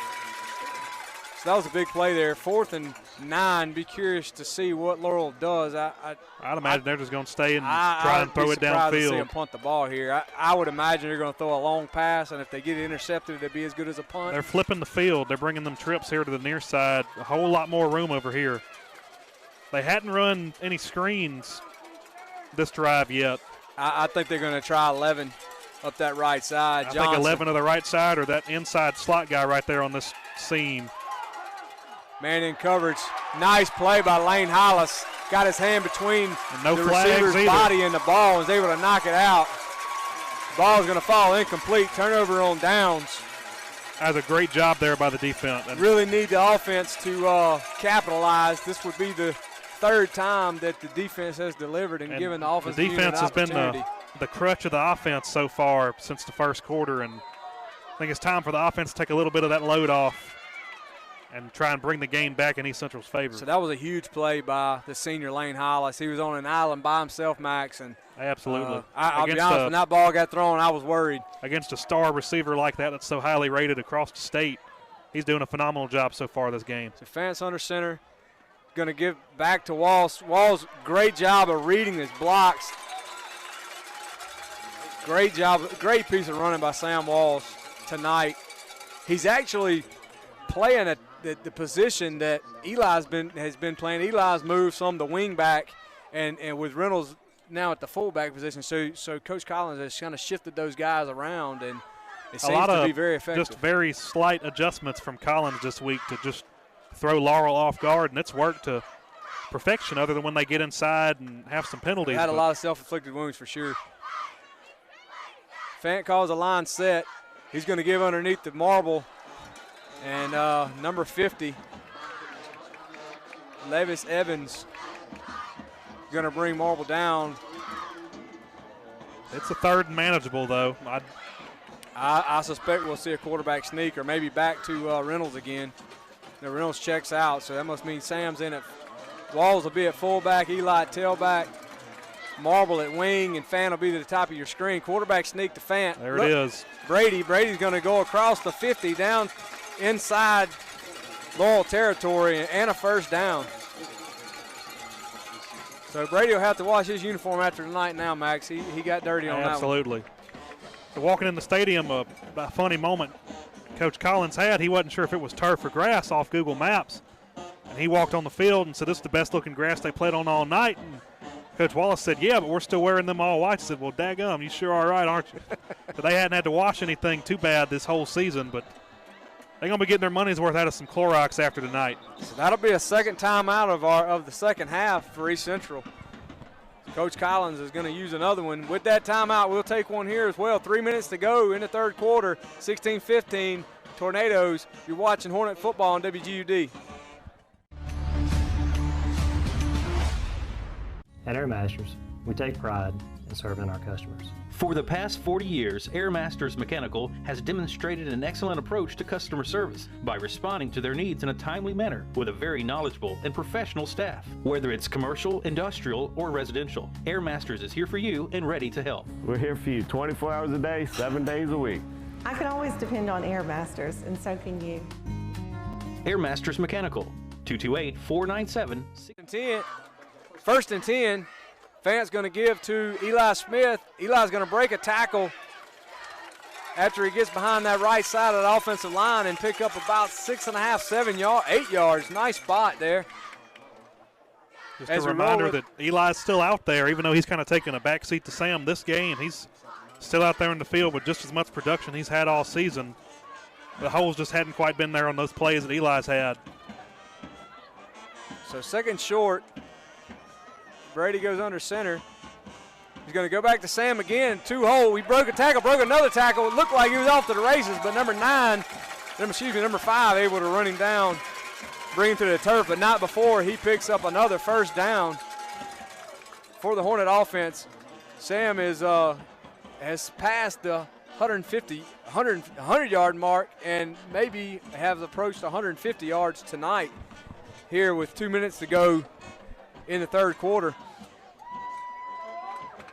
So we have Fant, Walls, and Smith in the backfield. Ball's on the ground. Fant jumps on it. Brady was able to recover.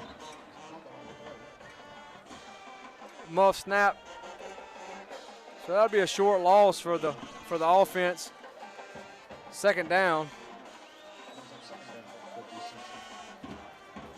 Eli checks out. Reynolds checks in.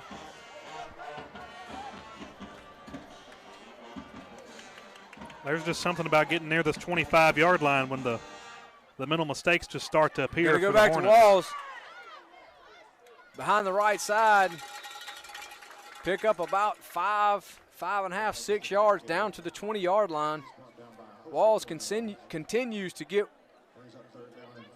gain yardage and he's at least got a career night already. He has put in his fair share of work this evening.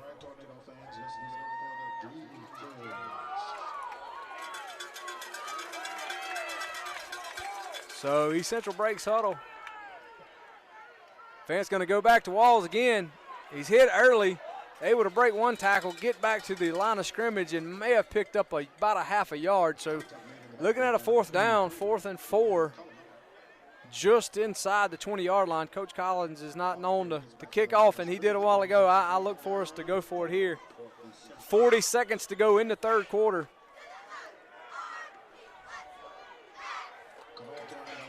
Quite a good bit that Collins could do right here on a 4th and 4.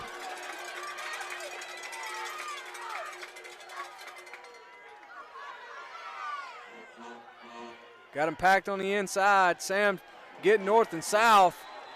I don't think he picked it up. Yeah, he's short again.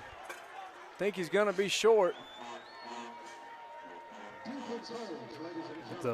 Picked up one, needed 2. The offense just kind of sputters out again. Turnover on downs. That time was that fumbled snap on that first down. So Coach Collins and the Hornet offense will call on to Coach Hudson and the defensive unit to have another stand and give them the ball back one more time. So we have 4 receivers wide, double sets either side of the field, single back set, snaps back, quarterback looks right, throws right on a stop route, is completed. It's going to be a first down, picked up about 17, 18 yards on first down, just inside their own 20-yard line.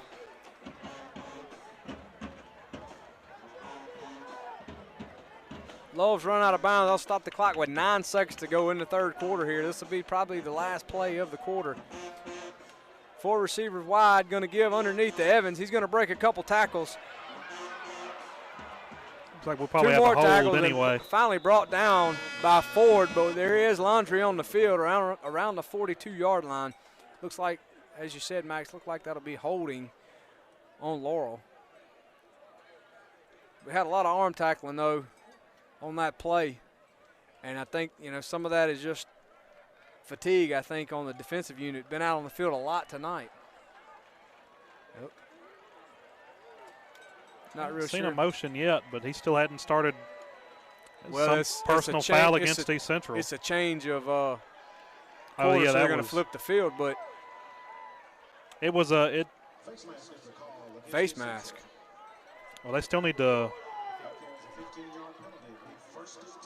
So they're still needing to flip the field. Well, it shouldn't be. That should be the end of the quarter here. So it was a face mask. Okay. So it was a face mask. They're giving them 15 yards, and now this is going to be the end of the And they'll quarter. still need to flip and go to the other 40-yard line. That's the end of the quarter. I think the officials may have forgot the quarter ended. So that's the end of the third quarter. 16-15, East Central trails. Laurel has the ball. You're watching Hornet football on WGUD. For all of your insurance needs, visit Paula Barlow Insurance Agency in Moss Point. Paula Barlow Insurance Agency offers competitive rates on homeowners policies that include wind and hail. Call or stop by today for a free, no-obligation, personalized insurance proposal and see for yourself what it means to be in good hands. Paula Barlow Insurance Agency, helping you lower your rates and not your expectations for nearly 20 years. Paula Barlow Insurance Agency, a proud sponsor of East Central Hornet football on WGUD. Go Hornet! Hornet football on WGUD is made possible by All Access Towing and Recovery. At All Access Towing and Recovery, we do towing and roadside of all kinds. All Access Towing and Recovery, open 24/7 for your convenience. From all of us at All Access Towing, go Hornets! All Access Towing and Recovery, with 2 locations to serve you. We're back here in Laurel at R.H. Watkins Stadium, where we're about to begin the fourth quarter. The homestanding Golden Tornadoes are leading our Hornets of East Central 16-15. Just had a 15-yard face mask penalty in the quarter. And we'll have a encroachment penalty, or offsides penalty on the defense to begin the fourth quarter. So with that 5 yards, Laurel will snap the ball with a first and 5 inside the East Central 35-yard line. Quad set, snap back, looks left, throws left, a lot of pressure. My goodness. That's going to be a touchdown. Back shoulder throw. I know it looked like that may have been luck, but may have been a little luck, but it was a back shoulder throw. For any part, it was luck. It was about 8 parts skill. That was Johnson, wasn't it? Canarius Johnson, senior 6'2". It says 157 pounds, but I believe he's a little more than that. Very athletic play. And this 2-point conversion can put them more than a possession up. So this is an important stand right here for the Hornet defense to try and keep them out on this 2-point.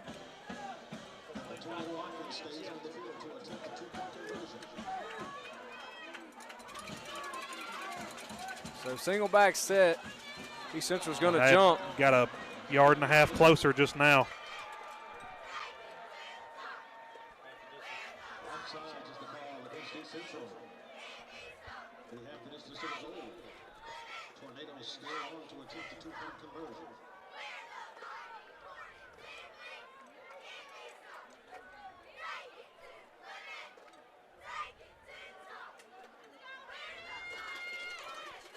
Snaps back, going to give underneath to Evans, and he's going to easily walk into the end zone for 2 more points. That's a hard score right there for East Central to come back from. Now Laurel will be up 9 points. That's a touchdown and then some extra change that East Central can't just get on one drive. So 24-15, we're going to take a quick break to recognize our local sponsors. You're watching Hornet football on WGUD. Stroll on into the chopping block in Hurley and pick up some of the freshest meats in town. The chopping block offers a wide variety to choose from, with steaks cut to any certain size you need. The friendly folks at the chopping block are here for you and ready to help. They also offer a large selection of specialty items and spices. From all of us here at the chopping block, we would like to say, Go Hornets!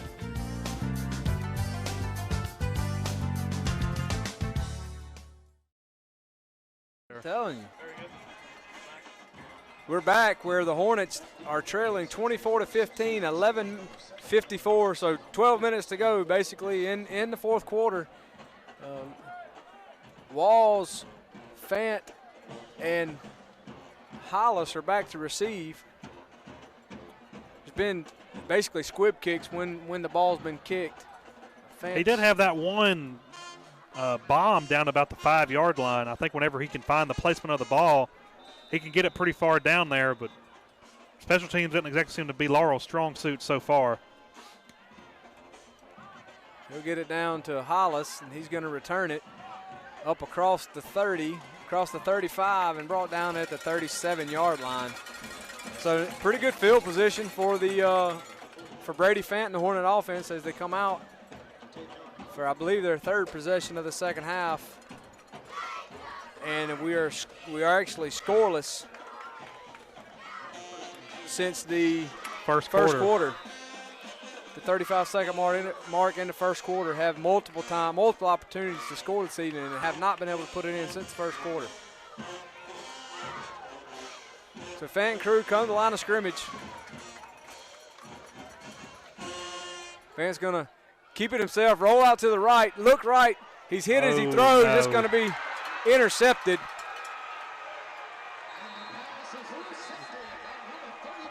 That's hard right there. He had a receiver open.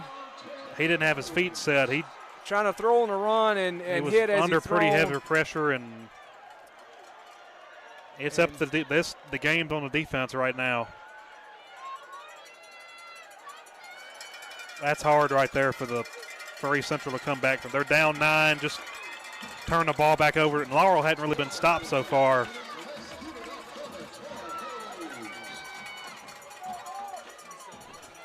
So Hornets are going to be looking for a big play from their defense, and this defensive unit has been one of the mainstays of the team. So certainly are capable of making a big play. Scoop and score or pick six would be ideal right now. Double receivers to the right. Laurel's going to keep it on the ground. Quarterback's going to keep it. A heck of a hit by Tyrell Ford. Ford absolutely laid the wood over there to the quarterback. He runs out of bounds. I think Dunsford or I think it may have been on Owenby was pleading his case for a holding call over there, and he got it. I think there was a penalty on Owenby after the play. The ref took his hat off. He was out of flags. He just threw his hat on something after the play. I'm not sure who it was on, but they'll assess the holding probably for during the play, and then they'll count off if there was a personal foul, it'll be counted off on somebody either way.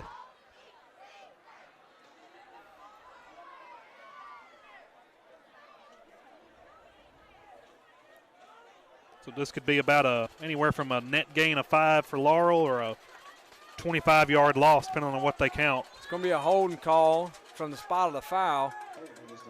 It may have been 2 fouls. It was. The Max, holding and he didn't have anything to. The holding was during the play. He threw his hat after the play. This is this 15-yard penalty right here. So a personal foul. And that's the 20-something-yard loss that Laurel will have right there. And that official had to throw his hat and his flag.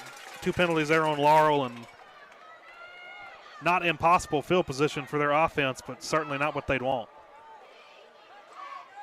No, and they are very capable of converting. So first and a long, long way for Laurel.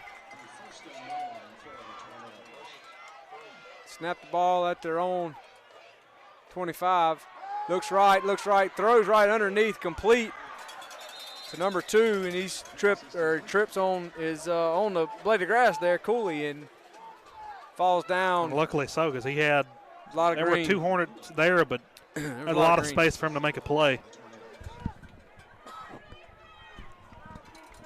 So the clock's running. We're only 1 minute into the fourth quarter, and it feels like it's been about 20 in real time. So we have a quad set or 2 receivers wide. No telling what the play clock said. The 1 back, offset back. Quarterback looks, throws underneath. It's complete to Evans. I don't know how he was able to hold on to that, but he was. Almost ended up very poor for the defense right there, but Radin recovered.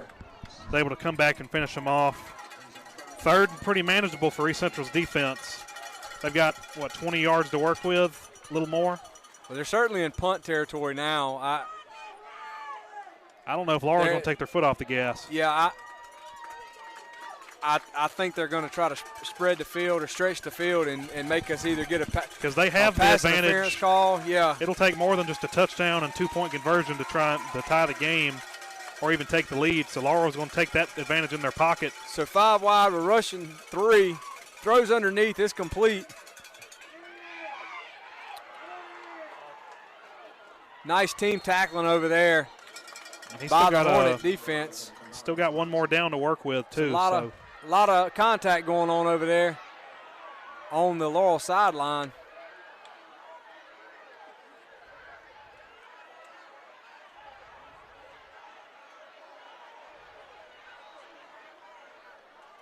In my unbiased opinion, I don't think anybody in the white started the fight, but no, we are wearing East Central glasses, but there's a lot of emotion on that other side over there. It didn't seem like anything. Not a single flag. No call from the officials on that pretty big little scrum they had over there. But so Laurel will look to punt here. The Golden Tornadoes. Back to receive is Hollis. We almost blocked that one. Got a huge Laurel bounce. A flag for something. The back judge threw it. I don't believe we touched the punter. The punter was not touched, and that's not the back judge's call if that's what he tried to call. The official didn't call anything. I don't even know. He just said. Looked like he made a motion to chop block on Laurel. But he pointed at East Central. I don't know where he's pointing.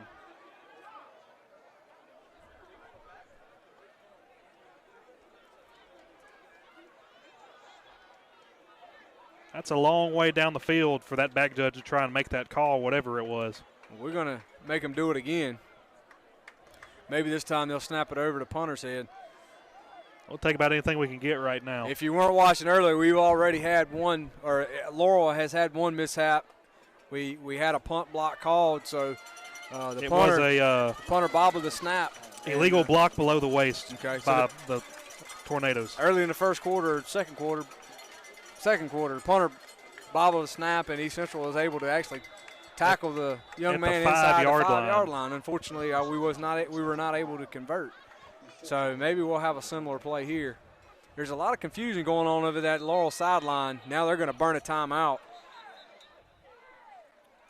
And that kind of makes it hard with no play clock in the stadium tonight. There's no telling how much they really had to work with right there. With that timeout, we're going to take a timeout as well to recognize our local sponsors. You're watching Hornet Football on WG. Traffic got you down? Ever feel like friendly service is a thing of the past? Well, at H&H Chevron, our friendly staff is always happy to greet you with a smile and get you going fast. Let us take care of you. Since 1992, fast and friendly customer service, quality, and satisfaction have always been our #1 priority. In our family, we all use electricity different. But when it comes to our Touchstone Energy Cooperative, We all think about it the same way. We're back. Snaps back, punts away, high punt, fair catch called for by Lane Hollis at the Hornet 33-yard line, 34-yard line. So Coach Collins and the Hornet offense desperately are looking to get some type of continuity going over there on that side of the ball. They've performed outstanding if the field was only 20 yards shorter, but anytime they've got inside the red zone, something just stops working and a mental mistake comes up and they've stalled out. So Fant's going to give to Marble, and he's brought down rather quickly by number 50, Davis Evans. I believe he's their team leader in tackles on the season. And a star defensive end for the Golden Tornado defensive unit as well. Somebody has a fire or something going around here. It's choking me out. I think they may have just tried to – they've been tailgating over in one of the end zones all game.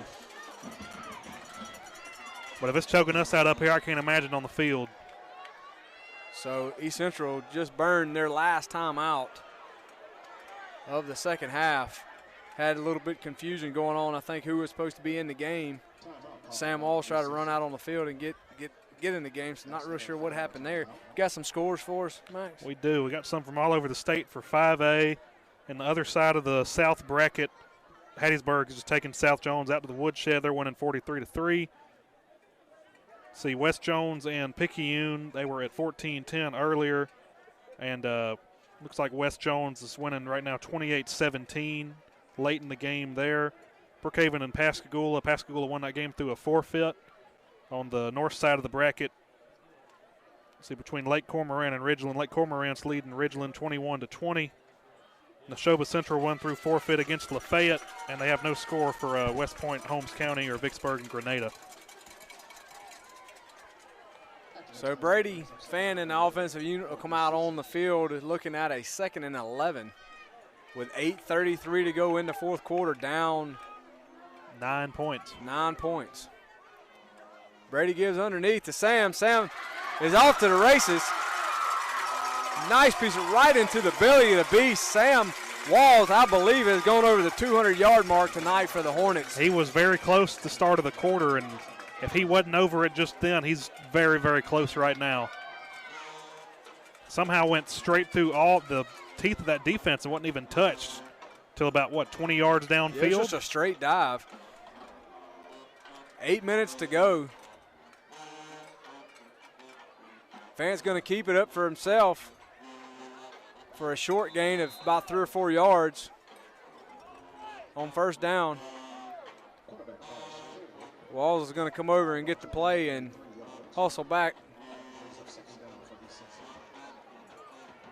Get another play called.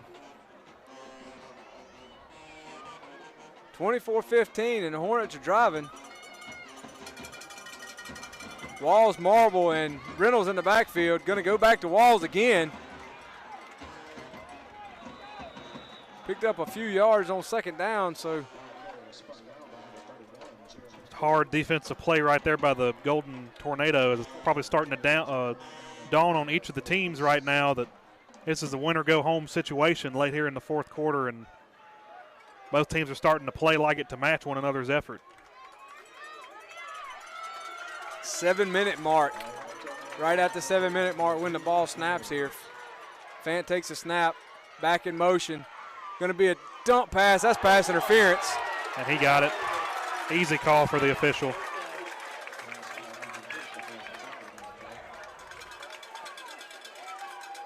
And luckily we do have a very good crew to here tonight, because there's some games this past season that East Central might not have got that call right there. Yeah, that would have been bad, because being on this side of the field. And that was hard. And that may have been a Coach Collins ejection right there if that call wouldn't have gone our way. Yeah, that's right.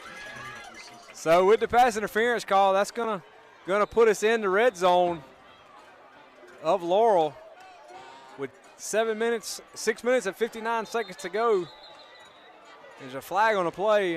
It's got to be a sideline warning or something. The way he threw it, a few coaches over there, he may have been calling timeout. He's got a little too excited, but I didn't see the timeout. They're taking a break either way.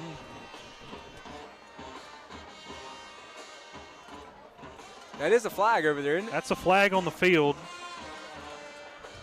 Maybe an assistant coach.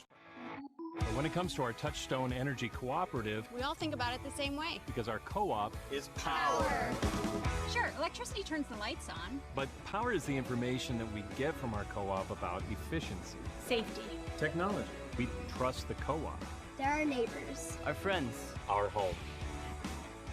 Tonight's game is made possible by Singing River Electric, a proud sponsor of Hornet football on WGUD.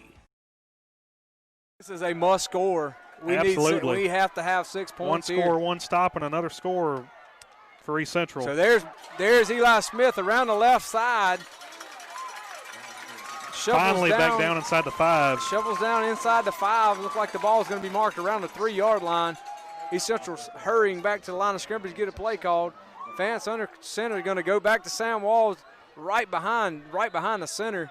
Maybe picked up maybe a yard. And Laurel's just starting to fill those gaps a lot better than they were earlier in the game. They're a lot tighter on that defensive line than they were earlier. Probably knocked all that rust off earlier in the first half. And So it looks like the ball's sitting at the 3-yard line. Fant's going to give underneath the Reynolds, and he's going to find pay dirt. The first time in a long time. Number 44, Colby Reynolds, the senior, puts it in for the Hornets. First score since the 35-second mark in the first quarter, or late in the first quarter. They're within 3. East Central doesn't have to go for 2. They're just down 3 right now. Going for 2 wouldn't get them anything that going for 1 wouldn't. So they'll bring Ferris on for his first attempt since a missed field goal in the third quarter. The Tristan Lambert to snap. Caden Fant's out there to hold to replace Deuce Hugger. And the hold's down. Ferris gets his kick up.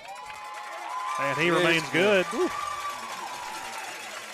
So 24-22. We got a ball game here, folks. 6 minutes to go. Stay with us. We're going to take a quick break to recognize our local sponsors.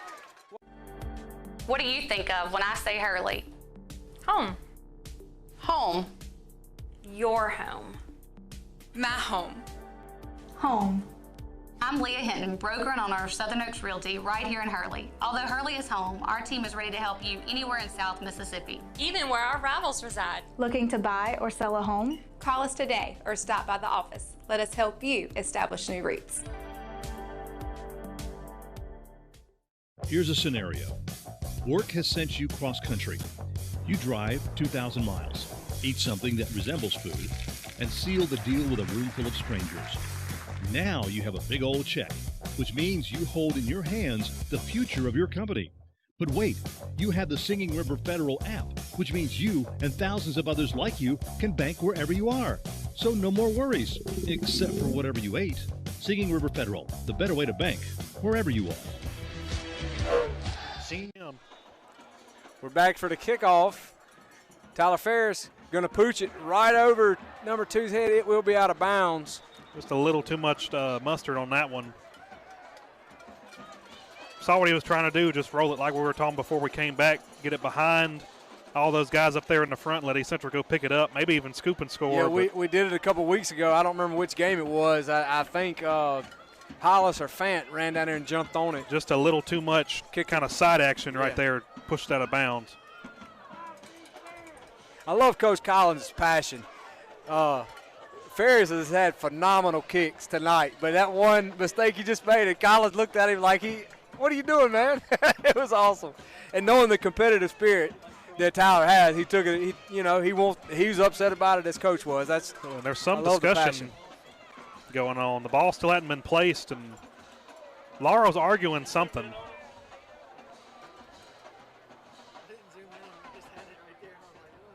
I'm not sure.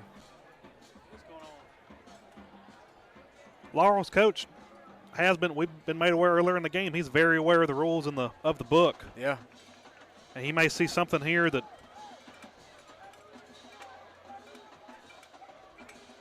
wants the ball set on where it went out of bounds since it's beyond the 35. But he doesn't have to assess any penalty. He can. He may not have wanted it put on a hash mark. He just may have wanted it there in the center of the field. Okay. Not too sure. So 2 receivers right, 1 receiver to the top of your screen, single back set. Snaps back, going to give underneath to Evans, and he has had himself a ball game tonight. When he gets his hands on the ball, he's hard to bring down. Got a lineman down for Laurel as well, way behind the play.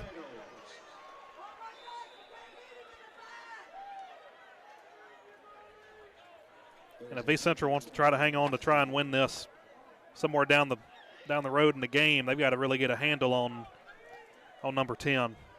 The injured Tornado, we don't have a number. It's number 66, but he's not on the roster that we have. But he is an offensive lineman. Running off under his own power, may just strain something, had a pretty bad stinger. I think he was the right guard. Looked like they brought in a guy to play the right guard now. So 4 receivers wide. I look for him to go back to that draw to number 10 to 10 again. Keep on pounding that ball.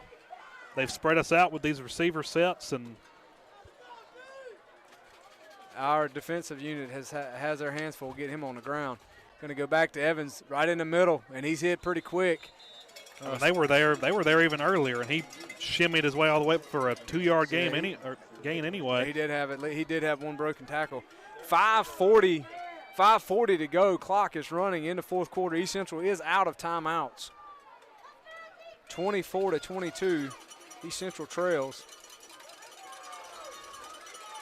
There is, Max has said several times, there's no game clock, so that's being kept on the field. We have no clue what that is. We'll know if it gets under 5 seconds. That back judge will put his hand out. Going to go back to Evans. 3 Hornets hit him. He's still on his feet, and he's going to be gang tackled now and brought down. Look like even a loss maybe. It's going to take all 11 guys to contain him right there, and they still may run it right here on a third and about 8 just to try and – because he could definitely get it. I absolutely would, because East Central has no way to stop the clock. Clock is at 5 minutes. And they're going to go for it on a 4th down. I don't think they have quite the kicking game to put anything up to the uprights from here, and they still lead by 2. Going to have to get 10 on the ground when he gets the ball. If he gets in open space, he is just hard to bring down. One guy, as good as a defensive unit as we have, I don't know that one guy in open space is going to be able to get him on the ground. And Laurel's trying to milk the clock as much as they can, but makes it kind of hard when you don't know what the play clock is other than the final 5 seconds. And Laurel will burn a timeout right there at the 4-minute and 30-second mark. Take our final timeout. We're going to take our final timeout of the night. For all of your insurance needs, visit Paula Barlow Insurance Agency in Moss Point. Paula Barlow Insurance Agency offers competitive rates on homeowners policies that include wind and hail. Call or stop by today for a free, no-obligation, personalized insurance proposal and see for yourself what it means to be in good hands. Paula Barlow Insurance Agency, helping you lower your rates and not your expectations for nearly 20 years. Paula Barlow Insurance Agency, a proud sponsor of East Central Hornet football on WGUD. Go Hornet! Hornet football on WGUD is made possible by All Access Towing and Recovery. At All Access Towing and Recovery, we do towing and roadside of all kinds. So, Laurel looking at a 3rd and 8. Quarterback rolls right, throws right, and it's going to be incomplete. Just out of the reach of the intended receiver. They'll have one more try. That will stop the clock. It's kind of a... Going to give Tim credit up here. He called that. He's a resident expert there on Laurel's offense. So that stopped the clock. But if it would have worked, it'd been a masterful play there by the Laurel coach. But now that it hadn't, it stopped the clock. Give East Central a little time to recover. Well, yeah, if he catches that may have. This is a game-deciding play right here on a 4th and 8 coming up. I'm really surprised they did not give the ball back to Evans. I'd give it to him right here, to be frank. I would too. Snaps back, going to throw right, looks left, looks right. That's a push-off. That's a push-off right there, and he ain't going to call it. That's a touchdown by number. He pushed him 11. all the way off to the other side of the field.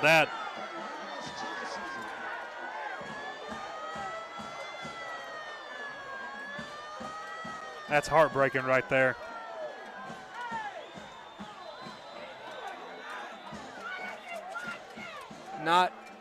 Don't have a lot. You can't even say anything on that. That was, by rule, by definition, that was a push off.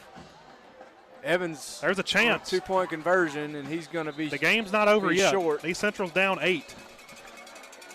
They've got time to go in. They have to get a 2-point conversion. They have to score. They can't have any mistakes.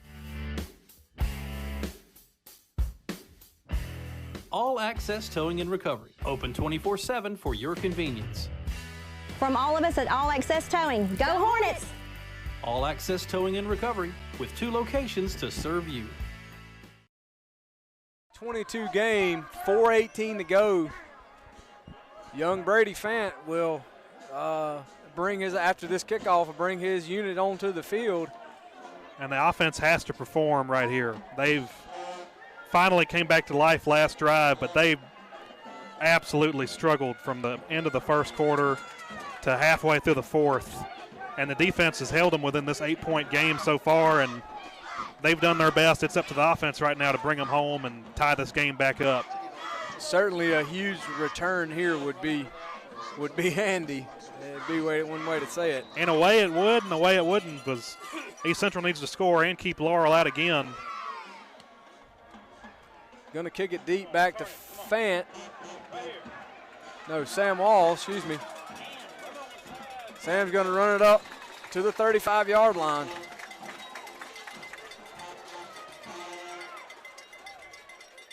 So 65 yards separates East Central from tying the ball game with 4 minutes to go and no timeouts. So I think we could definitely say that the deck stacked against us. Barring no poor executions, East Central's got a very good chance of getting in the end zone. They just can't have any mistakes right here. They've got to have a perfect drive to seal this game and get that 2-point conversion. So Fant's under center. He's going to give to Sam Walls up the middle on a short gain, about 2.5, 3 yards.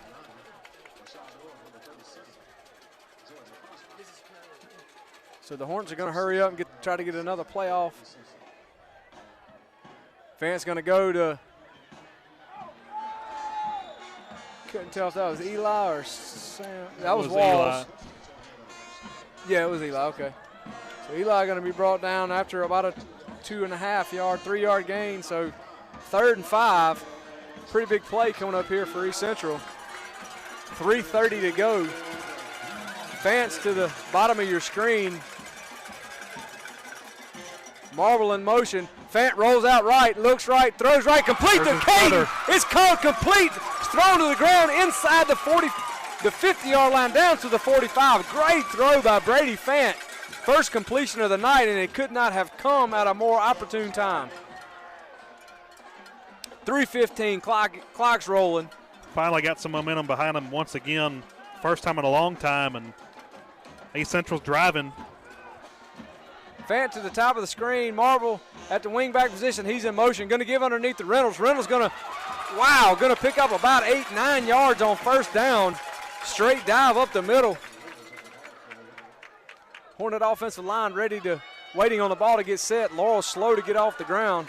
Walls checks in. Reynolds comes out. 2:45 and counting. Ball sits at the Laurel 37-yard line. East Central has no timeouts. Fant option right, pitches out to Walls. Great block. Great block by Eli Smith. Phenomenal. Walls is going to run down inside the 30 to the 26-yard line for a first down. That's a sticker right there for Eli. That's a textbook pancake block on that edge defender. Clock under the 2:30 mark in the fourth quarter. East Central breaks huddle. Fant takes the snaps, gives underneath to Eli. Run downhill, going to get down just short of the 20-yard line. About 2 minutes. Oh, man, 22-yard line. Thought we got a little more than that. 22-yard line. Clock rolls under 2 minutes. Hornets come to the line. Walls and Smith, Marble in motion. Going to give to Walls. Going to pick up about 4 yards. Inside the 20, it'll be third and pretty short. 1:30. Time's not on our side. Walls is slow to get up. If he'd get down, it'd be a lot better for East Central.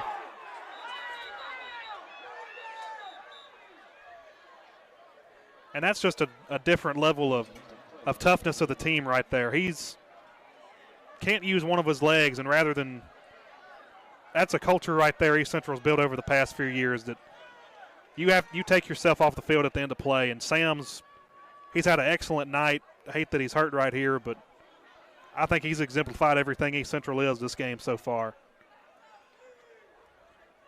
Certainly won't aid in the game at this juncture. Absolutely.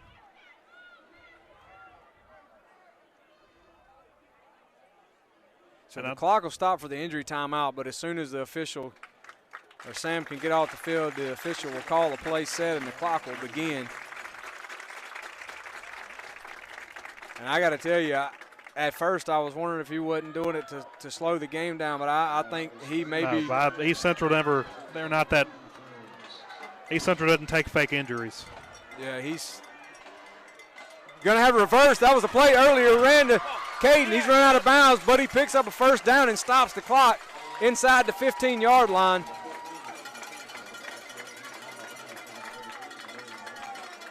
1:17 remaining in the game. Clock finally stopped. First time since or after the injury, but first time this drive. So the Hornets do have a fresh set of downs with the ball sitting on the Laurel 15-yard line.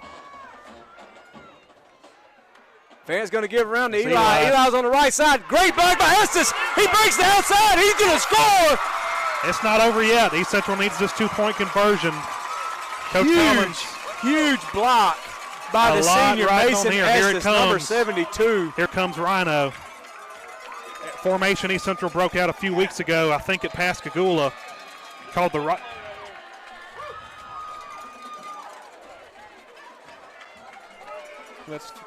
Cade Cochran coming in for East Central. But he'll come right back out. I think that was just trying to draw him off. East Central has a formation up their sleeves with an extra heavy loaded offense. This is the ball game right here for the tie the ball game up, folks. See what Coach Collins has. That's Reynolds. Goes to Reynolds, and he is hit immediately. Immediately hit in the backfield. There's a few chances. There's one more onside kick, but I got to give it questionable on that last one. Whoever made that play, I didn't get his number, but that was the play to make. Huge play for Laurel there. He just came in perfectly unblocked. Untouched. He never even had a chance. Untouched. So I have faith in Tyler Ferris though, but unlike the previous onside kicks, Laurel knows this one's coming.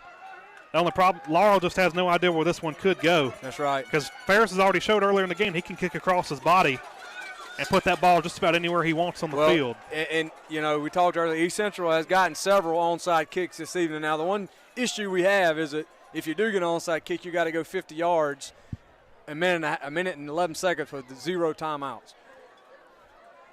So down but two. The good thing is a field goal can win it. Inside the 20, he'd be pretty well set for a field goal, but they got to get the ball back first somehow. This is do or die right here for East Central, and Laurel knows it. Pretty big open hole right there at the 35 and everywhere behind it.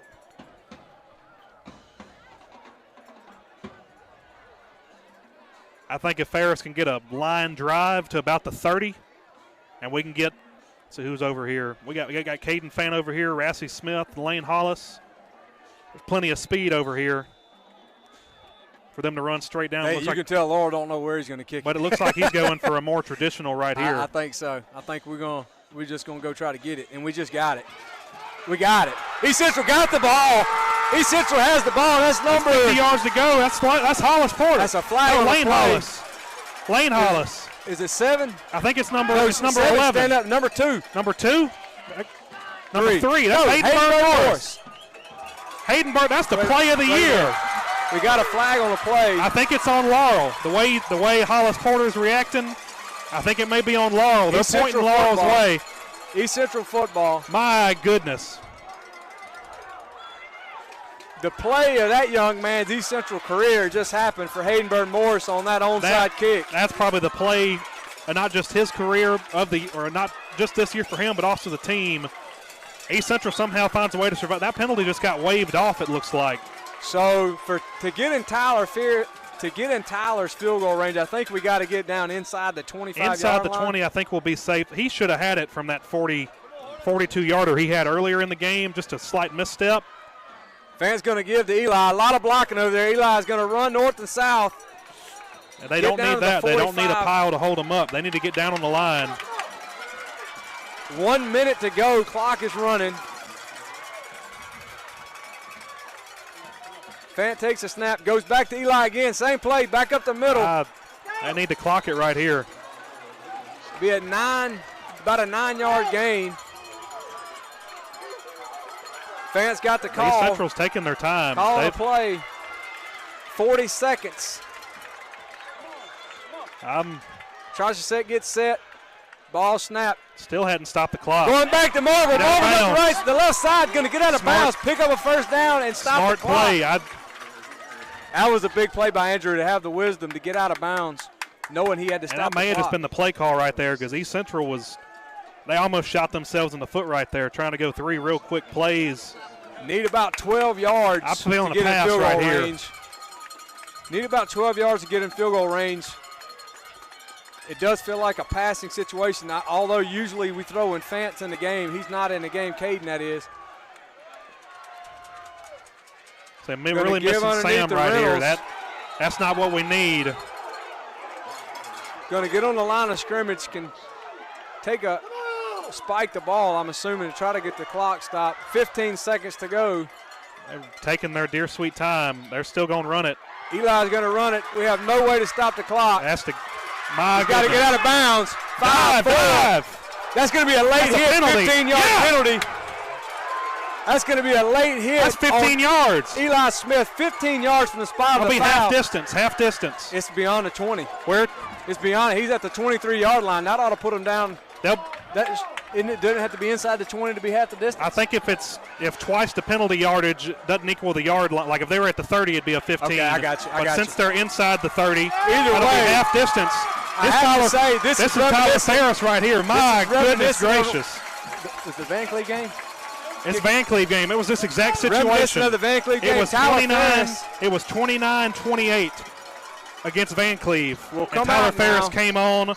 They're going to ice him right here. I don't think it matters because Tyler Ferris has ice in his veins. This is going to be a 27-yard field goal attempt. If you know somebody's not watching this game, you need to call them and tell them to get right here's the time to watch. You want to watch. Holy smokes! 4 seconds to go on the game clock, folks that may not know at home. 4 seconds on the game clock. Ball sitting at the 11-yard line, so that's going to make it about a 28-yard field goal. This is playoff football right here. Tyler's second year on a football team. First year with all the kicking duties on his own. He has won the game earlier in the year for He has one walk-off field goal this year so far. But right now he's got a 30-yard attempt, 29-yard attempt. So the snapper is going to be Tristan Lambert. The holder is Caden Fant. 4 seconds to go in the game. Laurel's got their ears pinned back. They're coming for the block. Max can't watch. And we have a flag on the play. There's no way it's delay a game. They didn't whistle anything else. I will admit I wasn't able to watch. I have no idea what just happened.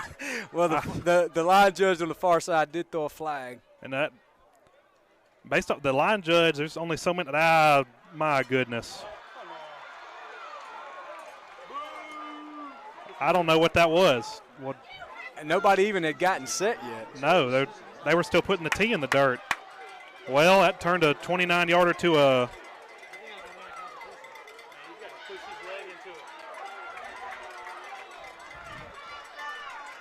My goodness. Tyler Ferris game on the line. 33-yard field goal right here. Snaps back, hold down, kicks up. That's good.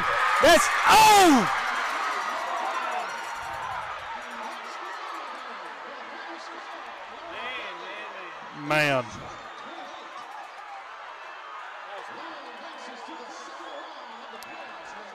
And that's heartbreaking right there for Tyler. That's not on Tyler Ferris at all. That was wide left, and I want to say something. Our kids are heartbroken, but I can tell you they're a class act.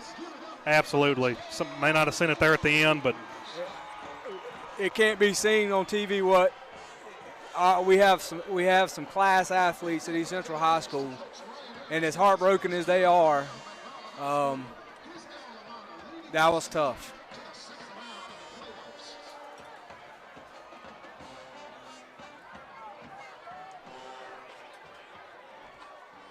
And I guess for something to talk about, I mean, congratulations to Laurel. I wouldn't say they beat us. Once again, for second week in a row, East Central really beats themselves. And I know the feeling right here. It's hard.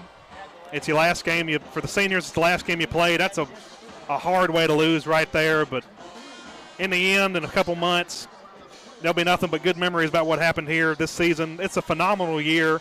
For everything that happened in the offseason with COVID-19, not practicing at all until about 2 weeks before the season started with a new coach, a new system. Just the fact that East Central's here right now is a testament to what Coach Collins and Coach Smith have built over the past few years and continue to build on. And it's a young team. They'll be back here next year. And if they get a chance to play Laurel again, I think it'd be a very different game. I think that's probably, just observing, not being a part of that team, but observing tonight and knowing that the opportunities. I'm going to say this. I don't say this many times, but I don't think the best team won tonight. Absolutely not. I don't believe as many times as East Central had the ball and opportunities, and it was self-inflicted from holding calls to shift, illegal shift and these kinds of things. And you said a while ago about, kind of talking, I guess, to the seniors, and those are the ones that really this is going to sting. A lot of young guys. We got a lot of young guys getting a lot of playing time right now early. I'll say, if you would have told me when the season started, I've said a few times, I guess I don't know that I've said it on the air, that this team would be sitting here at, what are we, 7-2 or now 7-3? They were 8-2. They'll be 8-3 right now. With as many young guys as they were 2 points away from a district championship. Yeah, I mean, it's remarkable what's been done in spite of all those hurdles that you had talked about. But to lose in this fashion, I know it's very discouraging. But you can only build on, what sort of happened, and knowing that you didn't get beat. You basically just didn't execute, didn't do things that you had done all season. They were inside the red zone 5 times from the second quarter to the third quarter, and they didn't get a single point out of either of them. They were inside the 5 one time and just failed to score again. And you'd hate to, but, the offense, the defense can only carry you so far. The offense had to show up eventually, and they did at the end of the game. It was just too little too late. And in a way, congratulations to Laurel, but also they get to go play West Jones next week, and I'd just say good luck. Yeah, I haven't seen – all I know of West Jones is what we all saw last year. I think it was 56 to something. They better pack a lunch when they go over there because of the state seating. Laurel will at least get them at home for this limited capacity crowd. Since they're in the same region, it'll go by their standings. Pascagoula and Hattiesburg will have a district rematch for another second-round matchup that WGUD will cover again next week as well. Well, again, for those at home, we're sick at our stomach just like many of you are. Really felt like we were going to be successful. Hate it for Tyler because, he wanted, and I thought it was in there. I did. I really did. Pushed it wide left. Certainly nothing to hang his head about because we wouldn't even been in the game without some of his kicks and things earlier in the game. So with that, I guess that's a wrap for us on the season. One more thing to mention at the end. Okay. A former Hornet and son of a current coach, Joel Reiser, was in a car accident on his way back from college in Texas earlier today. We're not sure about his exact status, but we do know that he was doing okay, just a little shaken up, and we'll put some word out there somewhere on Facebook, probably through the Touchdown Club, as soon as we figure out exactly what's wrong with him. But just keep him and the Reiser family in y'all's prayers this evening, and along with everybody traveling back to Hurley tonight. Absolutely. Such a big part of our community, and of course, it leads his church there in Wade. So please be in prayer for that family and for Joel especially as he recovers. So with that, it's been a pleasure. We thank WGUD. We thank all of our sponsors that's made this happen this year, and again, Tim and the folks at WG for willing to put this on. Max, thank you for making yourself available on the away games and helping out. You do such a good job being the voice of the Hornets, and look forward for you to continue doing that as long as you will. Let our audience know they are taking applications for a new interim voice of the Hornets, I guess. That was my final season this past year, so it's been fun, but somebody else can take it up next year. Okay. So yeah, we'll you just put some fields out, so we'll see. Everybody else that filled in throughout the season, want to thank you, Coach Knight and Coach Edmondson and others. Glenn Dickerson, thank you. And so with that, that's going to wrap the 2020 Hornet football season. So look for all the details of what may come of this young group. So guys, as you watch it back this week, keep your head up. The community's proud of you, and you made us proud tonight. So with that, good night. And thank you, Nick, for all you do.